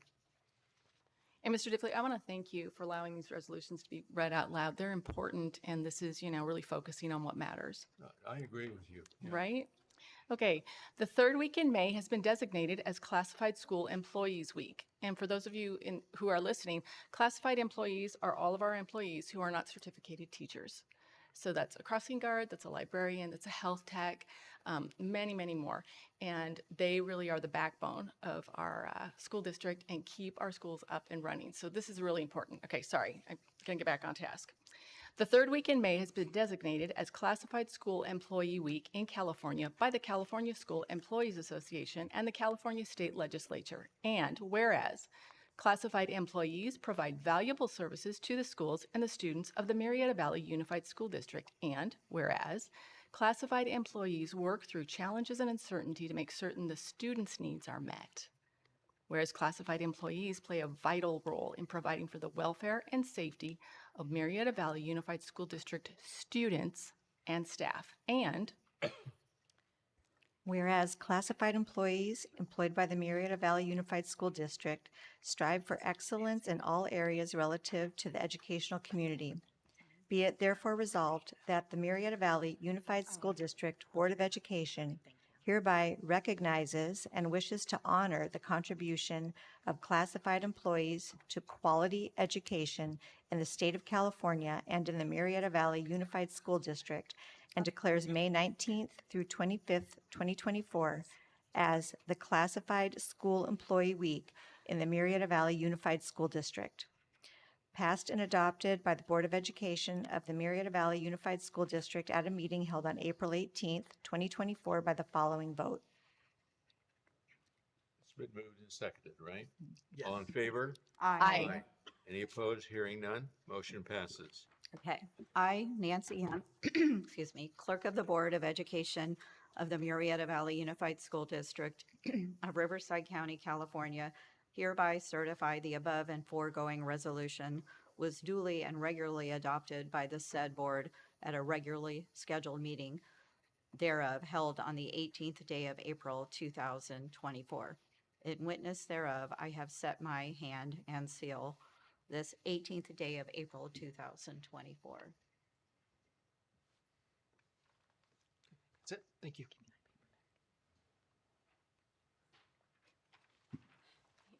She had notes on the back. I have notes on the back, so I need my paper back. Oh, I thought there was more to read. No, there's nothing. That was No. All right, moving on. G8, student discipline expulsion case number 2023-2024-130. Somebody's supposed to read this. That's me. I move that the Board of Education of the Murrieta Valley Unified School District expel the student for the violation of California Ed Code 48900A2 under Education Code Section 48915B for the remainder of the 2023-2024 school year and first semester of the 2024-25 school year. Second. All in favor? Aye. Aye. Aye. Any opposed? Hearing none. Motion carries. G9, Williams Uniform Complaints Quarterly Report. The board has received this report for review. I assume everything's all right. Huh? Yes, it's in the report. Yeah. G10, review Murrieta Valley Unified School District General Obligation Bond Draft Project List. Dr. Andrus. Yes, as you know, trustees, we have been working through a bond feasibility study starting actually last fall, taking a look at our facilities. We've gone through everything from enrollment projections to the condition of our facilities and, of course, the potential growth that is coming our direction in the neighborhood, primarily on one side of town. And so in preparation for that, we're just going through a variety of things. One of the steps before we actually even proceed with the bond is to review and eventually approve a project list. So I'm going to refer to Deputy Superintendent Darren Daniel to walk us through this process and what we have before us tonight. Thank you, Dr. Andrus. So as we explore the possibility of proposing a resolution to the Board of Education, we're presenting to you this draft project list for your consideration and input. This project list represents stakeholder feedback, and we tried to provide this in the order of community interest. And so tonight, before you is an informational item to hear your feedback and recommendations that you may have. And so, and again, if you need more time, we do have a little bit of time between now and the next board meeting.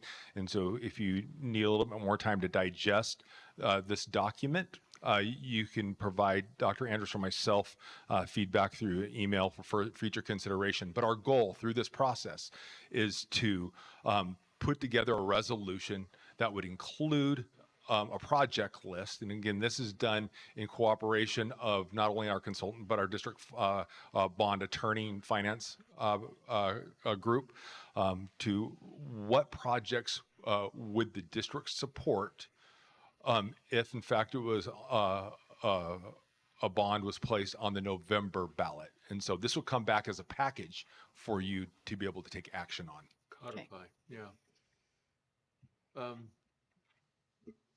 Will that include any direction about what happens if the state, whether the state will or will not match funds?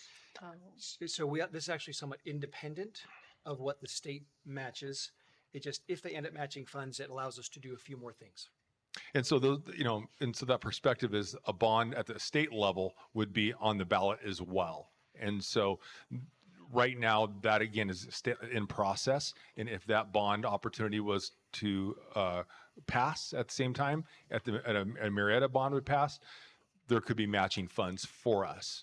Again, if we were not on the ballot at all, we would not have opportunity if a state bond passed and we were not out there and passed our own, we would not have access to matching funds. It's good to know. All right. Thank you. Okay. Are there other questions? Go ahead.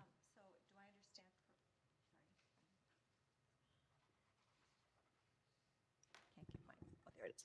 Okay, so is it my understanding that, so this is a draft and we should kind of look it over? Yes. And then, And again, but if you have feedback or input for things to be, redacted or added, you certainly can do that, and we'll do our best to revise that. okay, and then the next thing is at the next meeting? It would come back to you for a final reading. And we don't know when that is, like how much, I guess I'm wondering how much. The next board meeting. It's either it's the second one in May. We have approximately a month. A month, yeah. So you have about a month's time to review the language here. And keep in mind, this has already been gone through with our bond attorneys once. And so they've already kind of taken a look at this, but we also want to make sure we're getting priorities. And if you look closely, we've even put them in somewhat a prioritized order. So read through it. We encourage you to read through it. And again, this is available to anyone in the public. It's on the website. It's in the board package. It's an attachment to this item. And so we encourage input to know specifically, well, these topics. I use the word specifically. General obligation bond language does not use specifics like, we will do this at this school. It doesn't, those don't say that. Part of it too is because the conditions on the ground and what the costs come in are subject to change, and it all depends on when the money arrives and a variety of variables. But we do need to list specifically what we're trying to accomplish. Thank you. I have another comment. What seemed super effective was that email about the issues that were going on tonight that we voted on. Parents, they knew, they were informed, right? And I think that's kind of what we want. Is there any attempt by the district to shoot an email out? Hey, we have this list. Maybe look it over, or just that. Yeah. Because when we want engagement, that seemed to be a really effective way to get parent engagement. I mean, we filled the room pretty quickly. Right. So when the very first piece of literature that went out, that multi-page fold-out piece that went out, I think we had over 300 responses on that one as well, on that. And so I think we'll consult with our bond consultation about how do we go about this next step to refine this, maybe with community input. I think we need to consult with them how to do that. Yeah. But yes, we're open to input. Right. Okay. And further, just for the public, because it really does blow my mind, our funding does come from the state, and they do determine how much money we get other than the bond issue that we're putting forward, right? There's a lot of money that comes from the state, and that's kind of why we have to get a bond, is because the state doesn't cover a lot of the things that we need. Correct. The state of California does not pay for school construction. They put that burden on local communities to pay for their buildings. But they do for some other districts. There is some inequities in how funding for projects go when the state determines where monies go. There is some formula that they use, and that includes teacher pay as well. Is that correct? We don't get paid the same as other districts as teachers, that's and a really also, complicated answer. is that just too much? Is No. that too much in one thing? Is that overly simplifying the No, I think project? it's super complicated, the answer to that. So Okay. when it comes to, let's kind of break it apart. Construction of schools is the community's responsibility to build. When the state passes a general obligation bond at the state level, we can then apply for a match, some sort of a percentage match, if they have money available. And you end up getting in line, and they review your project, and if we meet all the requirements and so forth, then we get a portion back, which has to be used on facilities again. Like currently the state has used all those funds. There's no matching funds available. That's why there's discussion of a new one out there. When you shift a topic to, like, when we talk about operations and the general fund, this is when where's James? Mr. Whittington, you want to come and try and take this one on? Or we can do it at a later date. No, And I let's can do it at a later date. It's And fine. I can jump in as well. Like I said, I don't want to get into an LCFF, presentation night, but I think if I can shore this up a little bit. So the demographic of our community sometimes does not gain different dollars that are set aside for categorical programs that could be utilized for facilities. For example, we know TK is something that's relatively new for us. Right. And there were dollars at the state that were set aside for TK facilities. We did not receive that because of how they set up the distribution of that qualification. They provided a point system for districts to be able to get in line based upon the points they earn based upon really the community makeup. We did not get a point. And so therefore it disqualified us from actually being able to get in that line for facility funding for additional TK facilities. Does that help? Yes, it does, because I kind of already know that to an extent. And to simplify this, when we start looking for dollars to fund, especially as we're getting crunched for dollars, right, for a variety of different issues, we could pursue, at least look into how we could make sure that the state treats us equally under the law when it comes to these kinds of provisions, since they seem so interested in our plight here in Murrieta. I'm sorry, that was rhetorical. You don't need to answer it. My hope is that we do look for dollars in any way, shape, form And we can. Like I The said, court system grant works. opportunities or whatever's out there. And tonight, like I said, you'll see something on a grant on the agenda tonight that is good evidence of us not finding an opportunity to be able to contribute to modernization or updating of some of our systems. Gotcha. And Mr. Daniel, at some point in that discussion at a later date, it's my understanding as well that a couple of laws has passed in the past couple of years to adjust some of the LCFF formula and to look at it and tweak. Is that correct? There are things out there like Okay. equity multipliers and things like that And can that change, but not necessarily is going to change our particular situation. Yeah, it's not It has not changed in the favor of a district like ours. Oh, curses. Okay. Yeah, it's going. Yeah, Of course not. Okay, moving on. G11, approval to renew contract with Driftwood Dairy to provide milk, dairy, fruit juice, and ice cream products for the 2024-25 school year. Calls for motion. So moved. Second.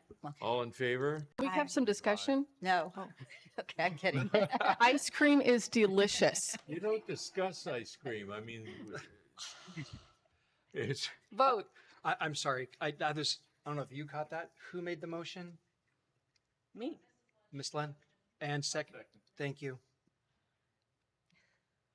That was exciting. Sorry. She's We're excited about suspicious over there. Oh, Now we all right. can vote, right? we did the vote, right? Okay. No. No. Oh, you. Sorry, my fault. We got derailed by the Next attempted week. discussion. It'll get better next week. All in favor? Aye. Motion carries. Absolutely. G12, approval to award contract to Gold Star Foods for fresh and processed produce in response to requests for proposal number 2023-2024-15NS. This calls for a motion. So moved. Second. Moved and seconded. Any comments? Fruit is delicious. Any more comments? Yes. Thank you, Mrs. Lancaster, for all your work to feed our students Yes. every day. I believe it's been over 1 million meals, 1 million breakfasts this year so far. Or, yeah, a lot of food A goes out lot. the door. Thank you. Thank you. Yeah, that's a staggering number to most of us. Fortunately, it's not all at once. We need a motion. I think we I did. think we We did did that. Oh, we did already. that. Vote. We did. We already voted. We just need to All in vote. favor and all vote. Good. Okay. About time. G13, adoption of resolution number 23-24-1, self-certifying We didn't increased. Didn't vote. We didn't vote. All in favor? Get with it. Say all in favor. Aye. Aye. Motion passes. You got to keep up with the program, folks. G13, adoption of resolution number 23/24-21, self-certifying increased federal micro purchase threshold. This calls for a motion. So moved. Second. Moved and seconded. Any comments? Hearing none. All in favor? Aye. Aye. Any opposed? Hearing none, motion carries. G14, adoption of resolution number 23/24-22, resolution to approve use of design, build, construction, delivery method, and issue a request for qualifications and request for proposals for design, build services pursuant to Education Code Sections 17250.10 ETSEQ. This calls for a motion. So moved. Second. Moved and seconded. Any comments? You all understand this. This is great. All in favor? Aye. Any opposed? Hearing none, motion carries. G15, approval to award a contract to Chapman Coast Roof Company, Inc. in the amount of $760,360 for the MVUSD roofing project, summer 2024. Bid number 2023-24-13 calls for a motion. So moved. Second. Moved and seconded. Any comments? Hearing none. All in favor? Aye. Any opposed? Hearing none. Motion carries. G16. Approval of additive and deductive change orders for contracts C0000865, 867, 869, 871, 872, 877, 878, and 882 for the Murrieta Elementary New Classroom Building Project. Calls for a motion. Could I, motions first or questions first? Well, Motion first. Usually motion first. Okay, so moved. Second. Moved and seconded. Comments? Question. Yes, Mr. Purdue. Question. It looks like the prices went down for everything. Was there just an explanation? Or Jose, is do you that- mind coming forward and discuss this one for us?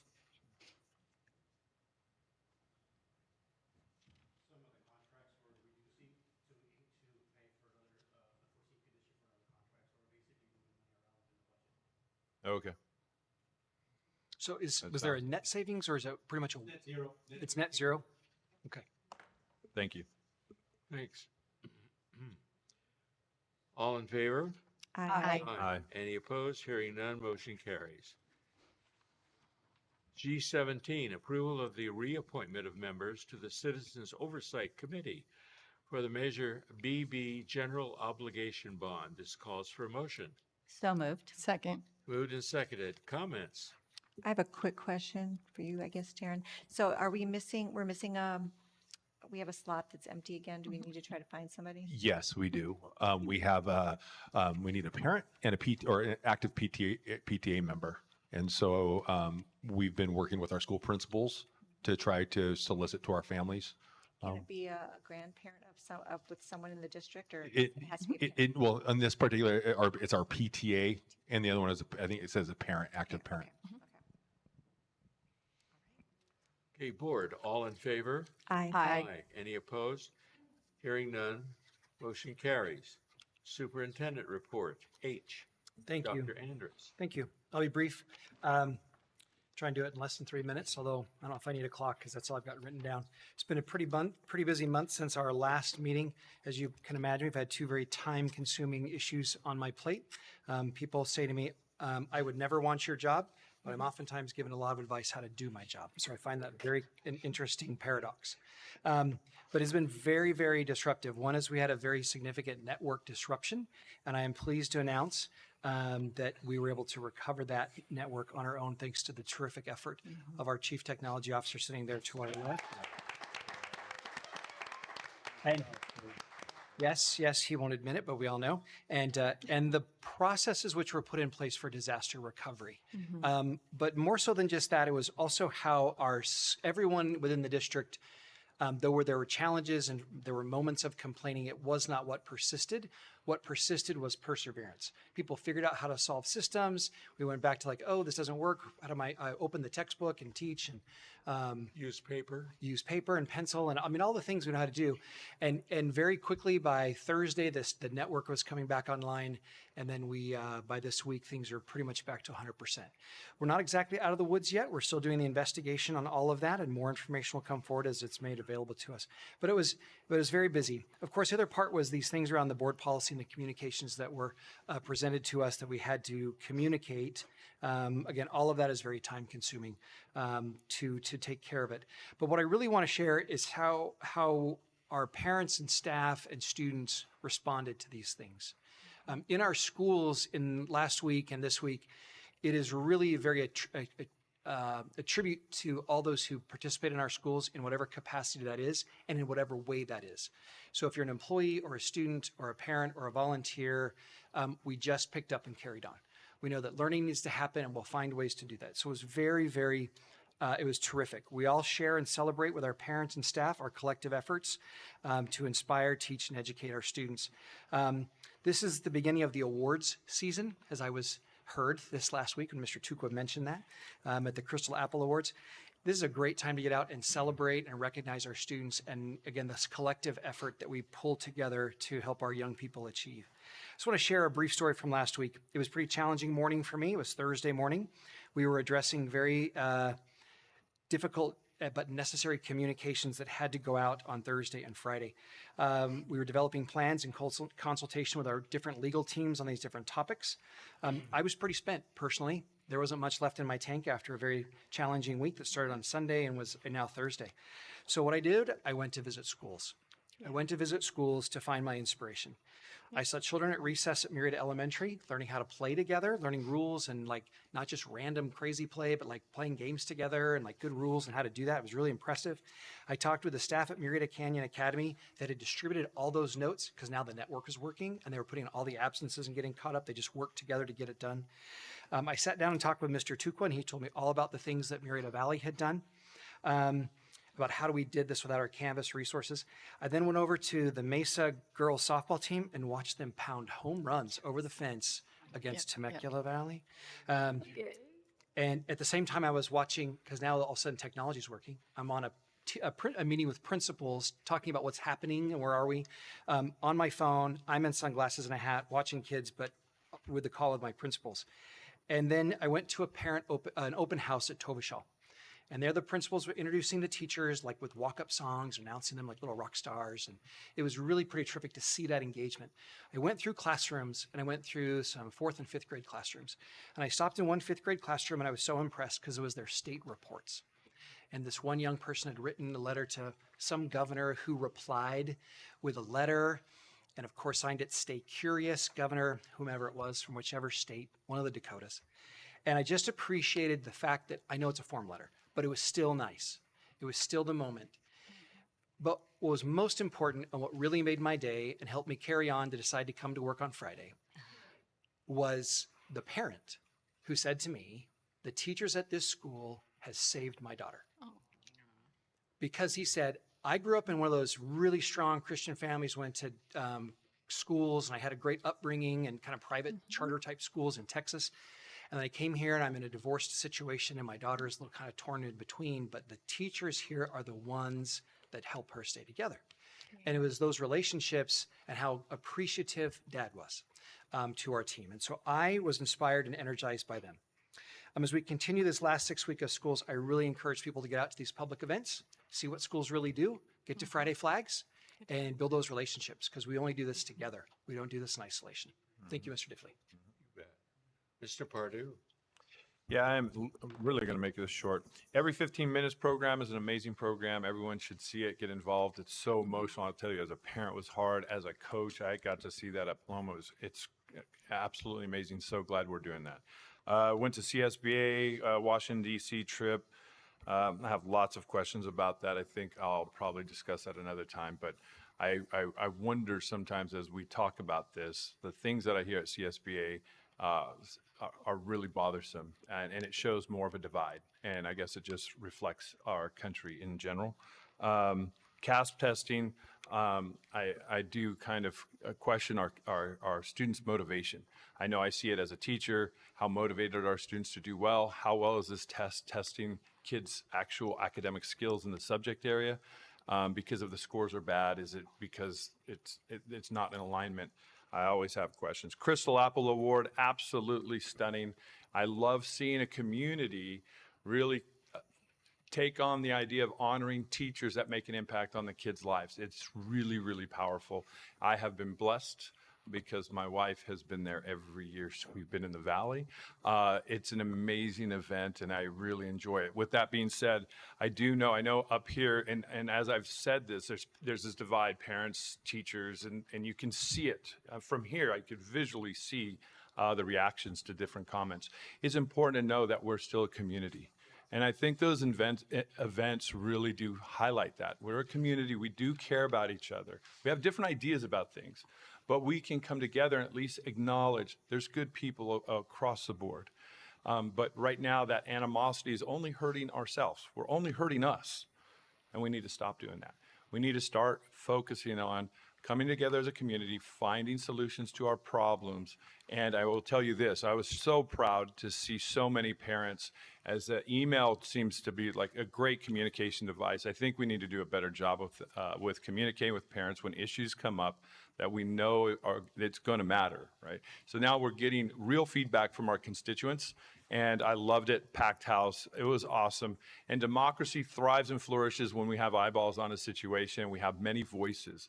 And regardless of where you're coming from, come in, make your voice heard. Remember, we as a board, we're not here to cheerlead just the district. We are representatives of the parents. You did elect us to be here. The parents and the other stakeholders are why we sit in these seats. And I think it's important we know that a republic still exists. The state of California can't dictate things to us. We will have to fight this in court, unfortunately. But I think that's just the process. And that's it. Thank you. Mrs. Young. Thank you, Mr. Okay. Purdy. Yeah, there were a few of us on the federal, or the coast-to-coast trip to DC. And the point of that trip, there were people from all over California advocating with our reps from all over the state to try to get more federal resources. Like one of the issues we all have is they promised to fund special education at 40%. We're getting about 8%. So, yeah, we met with, Linda and I met with Ken Calvert's staff, and actually we're trying to get his chief staff person to come out here and visit our schools. We also met Daryl Ice's staff person, Julia. We invited her as well. I managed to also set up a meeting with Adam Schiff that we attended, and we were invited into a meeting with Mark Takano as well. So yeah, we managed to meet 4 different reps, and it was nice to meet with people from both sides of the aisle, to get multiple perspectives. And anyway, I thought it was a very productive trip, managing to have more meetings. I also completed my 3rd master's in governance class, which is about finance, money. And it was actually really interesting. You might think that's dry, but it wasn't. I have a little bit of a business background from college as well. So, okay, I am a volunteer for Santa Rosa Plateau, and I've been helping with the 3rd grade program. So they have groups of 3rd graders. Murrieta heavily uses their program. So I was with a group from Tovashal not too long ago. Those kids love this. They learn a lot about plants and animals. They're out in nature. It was a little bit cold the day, we were there with Tovashal, but we didn't get rained on. And they even take a little quiz at the end to see what they've learned. Okay, I went to the 4th grade orchestra performance at Murrieta Mesa. It was to expose the 4th graders to music. So there was jazz and classical music. It was very kid friendly, like they kept it in short spurts. I thought the kids really enjoyed it. And I just think it's so important to expose kids to music. It helps them with things like math. It is connected to math. I went to another unified track games also at Murrieta Mesa. And again, I love seeing these kids get this type of attention because they're often, probably not deliberately, but I think these kids are somewhat marginalized in society. And to have a day just for them where they're having to march through, the band playing for them. And I don't know, I'm a huge fan of unified sports. I also went to the car show at Vista Murrieta High School. There were food booths and there were musicians, like Vista Murrieta's very talented teacher, Esther Henderson. Okay, I did go to, and I'll cut myself up, but I did go to both the LPAC and the APAC meetings. And also, we had a meeting with the Higher Education Coalition. They are moving right along in the plans, and there are people from all the surrounding cities. I feel like it's really moving well, trying to get a 4-year university in this region. So it's not just Murrieta, Temecula, Lake Elson, or Menifee. I think even there might have been some people from Hemet there. But anyway, that's all I have. Thank you. Mrs. Vandegrift. All right, I'll be very quick here. So I went and visited the Learn at Home program with Principal Gabby DiGiovanni.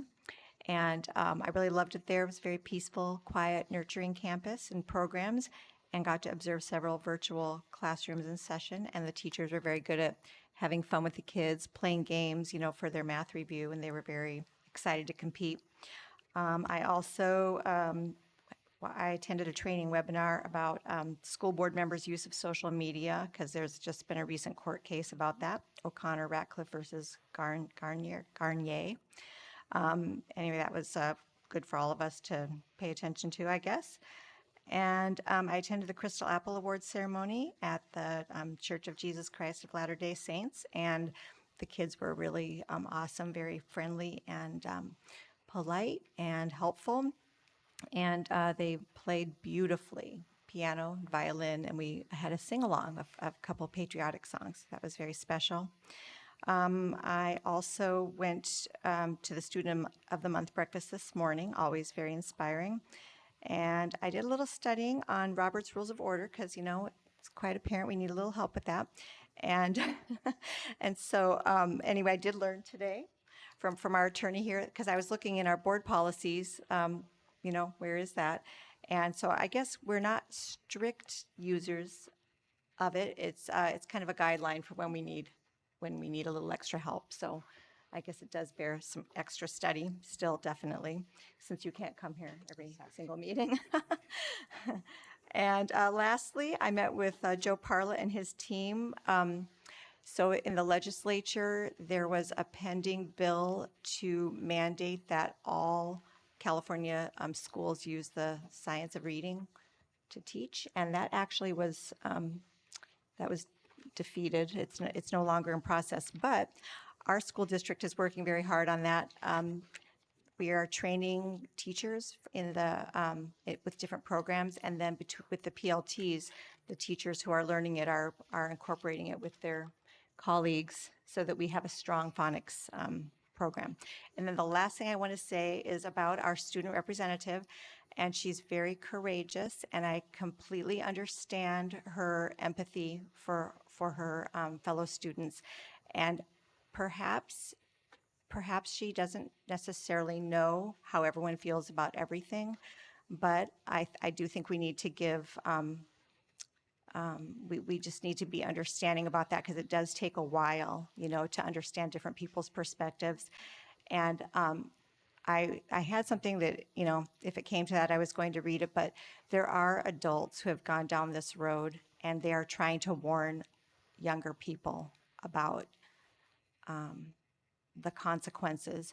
And so I'm not going to read any of it because it's late, but there's one article I read recently about a young man who he's trying to warn people, and he's basically lost all his friends because of it. And he just wrote an article called The Pariah. And so anybody that wants to take a look, it's probably somewhere, a Substack article, I got it in my email, but I think that it really does help for us to remember where people are and give people the time to make the journey of perspective and understanding. And when we say all means all, we really should mean all. And so we shouldn't assume that, we should not assume that everyone feels free to tell their true feelings. And there probably is a lot of self-censorship. So we just want to encourage understanding and remember that all means all. And I'll end with that. Thanks. Mrs. Lund? All right. Well, of course, you guys know I go to probably 2 and 3 events every single day, sometimes 2 or 3 at night. And you have to slip into Crystal Apple and slip out and go over to the special ed resource fair. But I love it. And one of the reasons why I do it is because I come into direct contact with parents and students and staff. and I hear from them. And that, informs how I vote and how I go forward governing here. I did want to highlight every 15 minutes. It was done today at Murrieta Mesa. For those of you that don't know what that is, it's a simulated car crash. And they have student actors. And so they have 2 cars who are already crashed. They don't do it, but they're covered with tarps. And they start the 911 call and they pull the tarps back. And there's a student, I'm going to try not to get emotional, who has gone through the windshield in his DOA and is on the hood. This is one of our students who is portraying this. And another student who is airlifted but dies in surgery. And they give a field sobriety test to the student who was driving. It's very, very emotional. It's important for our students. The stands were packed with students. If this stops one student, it was worth it. And if you know, and I'm going to shout out to our officers in here right now, because police were there with 2 motorcycles, 3 vehicles. AMR ambulance showed up. The sheriffs came in with their helicopter to airlift, and the coroner came as well. And this is all coordinated. I got to be up in the box with our fire chief and our police chief and everybody else that was involved when City Council was up there with us. And so this is a huge, huge thing for our students to do. It's scheduled for Vista for next year. So absolutely, parents, I don't know if it's open to parents. I think it should be open to parents to come and see this. Keep it on your schedule. I will try to highlight it when it does come. And I don't think you have to go to Vista to go there. You can, any parent could come there. But it's really, really important and very emotional.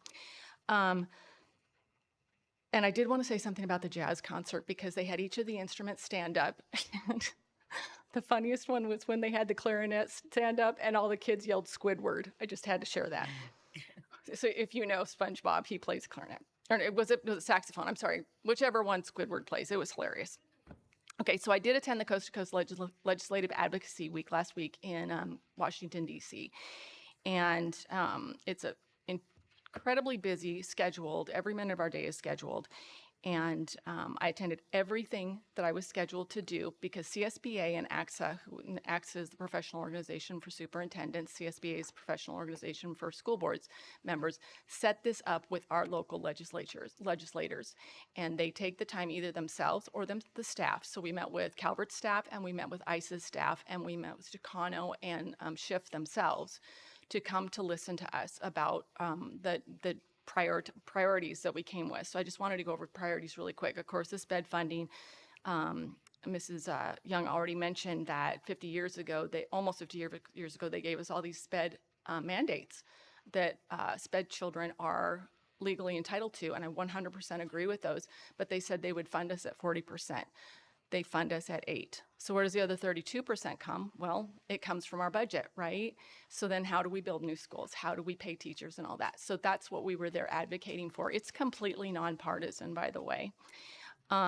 We also advocated for broadband access because and understand too, we're advocating for all students up and down the state, not just Murrieta. There are very many rural areas who still don't have broadband access. And as we found out last week, how dependent we are on internet. And so everybody, everybody deserves broadband access. Educator shortage, which we don't have here, but it is throughout the rest of the state, and Social Security. What some of you may not know is that if people come into teaching as a second profession, they lose access to all of their Social Security that they built up. It's gone. So that's one of the things we were advocating for. They've earned that money, right? And so let's get it to them. And to secure rural schools program. Again, not maybe our priority, but definitely a priority throughout many areas in California. And the big item was data privacy and cybersecurity. And so one of the pieces they tell us in training is try to personalize it with a story. So Mrs. Young and I had a story. And Mrs. Young didn't say this, but I will say it for her. She was instrumental in talking to Schiff about this, Adam Schiff, and he got his cybersecurity experts on it and got us in contact with Homeland Security as well. We had some of that already, but it certainly helped to have that backing behind us to get some of this stuff done. So it was a great week, exhausting. Didn't get to do much sightseeing, but that is not the purpose of that trip. And so very, very pleased to have gone there, and I'm very pleased to have be able to report out. I will tell you, anybody who wants to talk to me, you have my email address. You can certainly contact me, and I'm available by phone. I will meet with anybody at any time, and I'm happy to do that. I'm happy to give you very correct information and data, and I would actually offer that to you tonight. And oh, there was one more thing I was going to say, and now I've lost it. But at any rate, thank you, everybody, for being here tonight. Thanks very much. I'll make it short. Plays, gone to schools to hear orchestras and band. Took 13 days off to do a 50th wedding anniversary in Germany, which was fun until you fly back for 12 hours. And you know, there are a lot of other things, but it's just nice to be on the school board and able to go to all the various events. And I encourage you to go to visual and performing arts. I'll tell you one thing really quickly. The biggest attendance in the district is sports. No surprise there. Second biggest attendance in the district is visual and performing arts. You need to see it more often. It's the kids are do stunning things. I'll entertain a motion for dismissal, adjournment. So moved. Second. Moved and seconded. All in favor? Aye. Motion carried. Go home.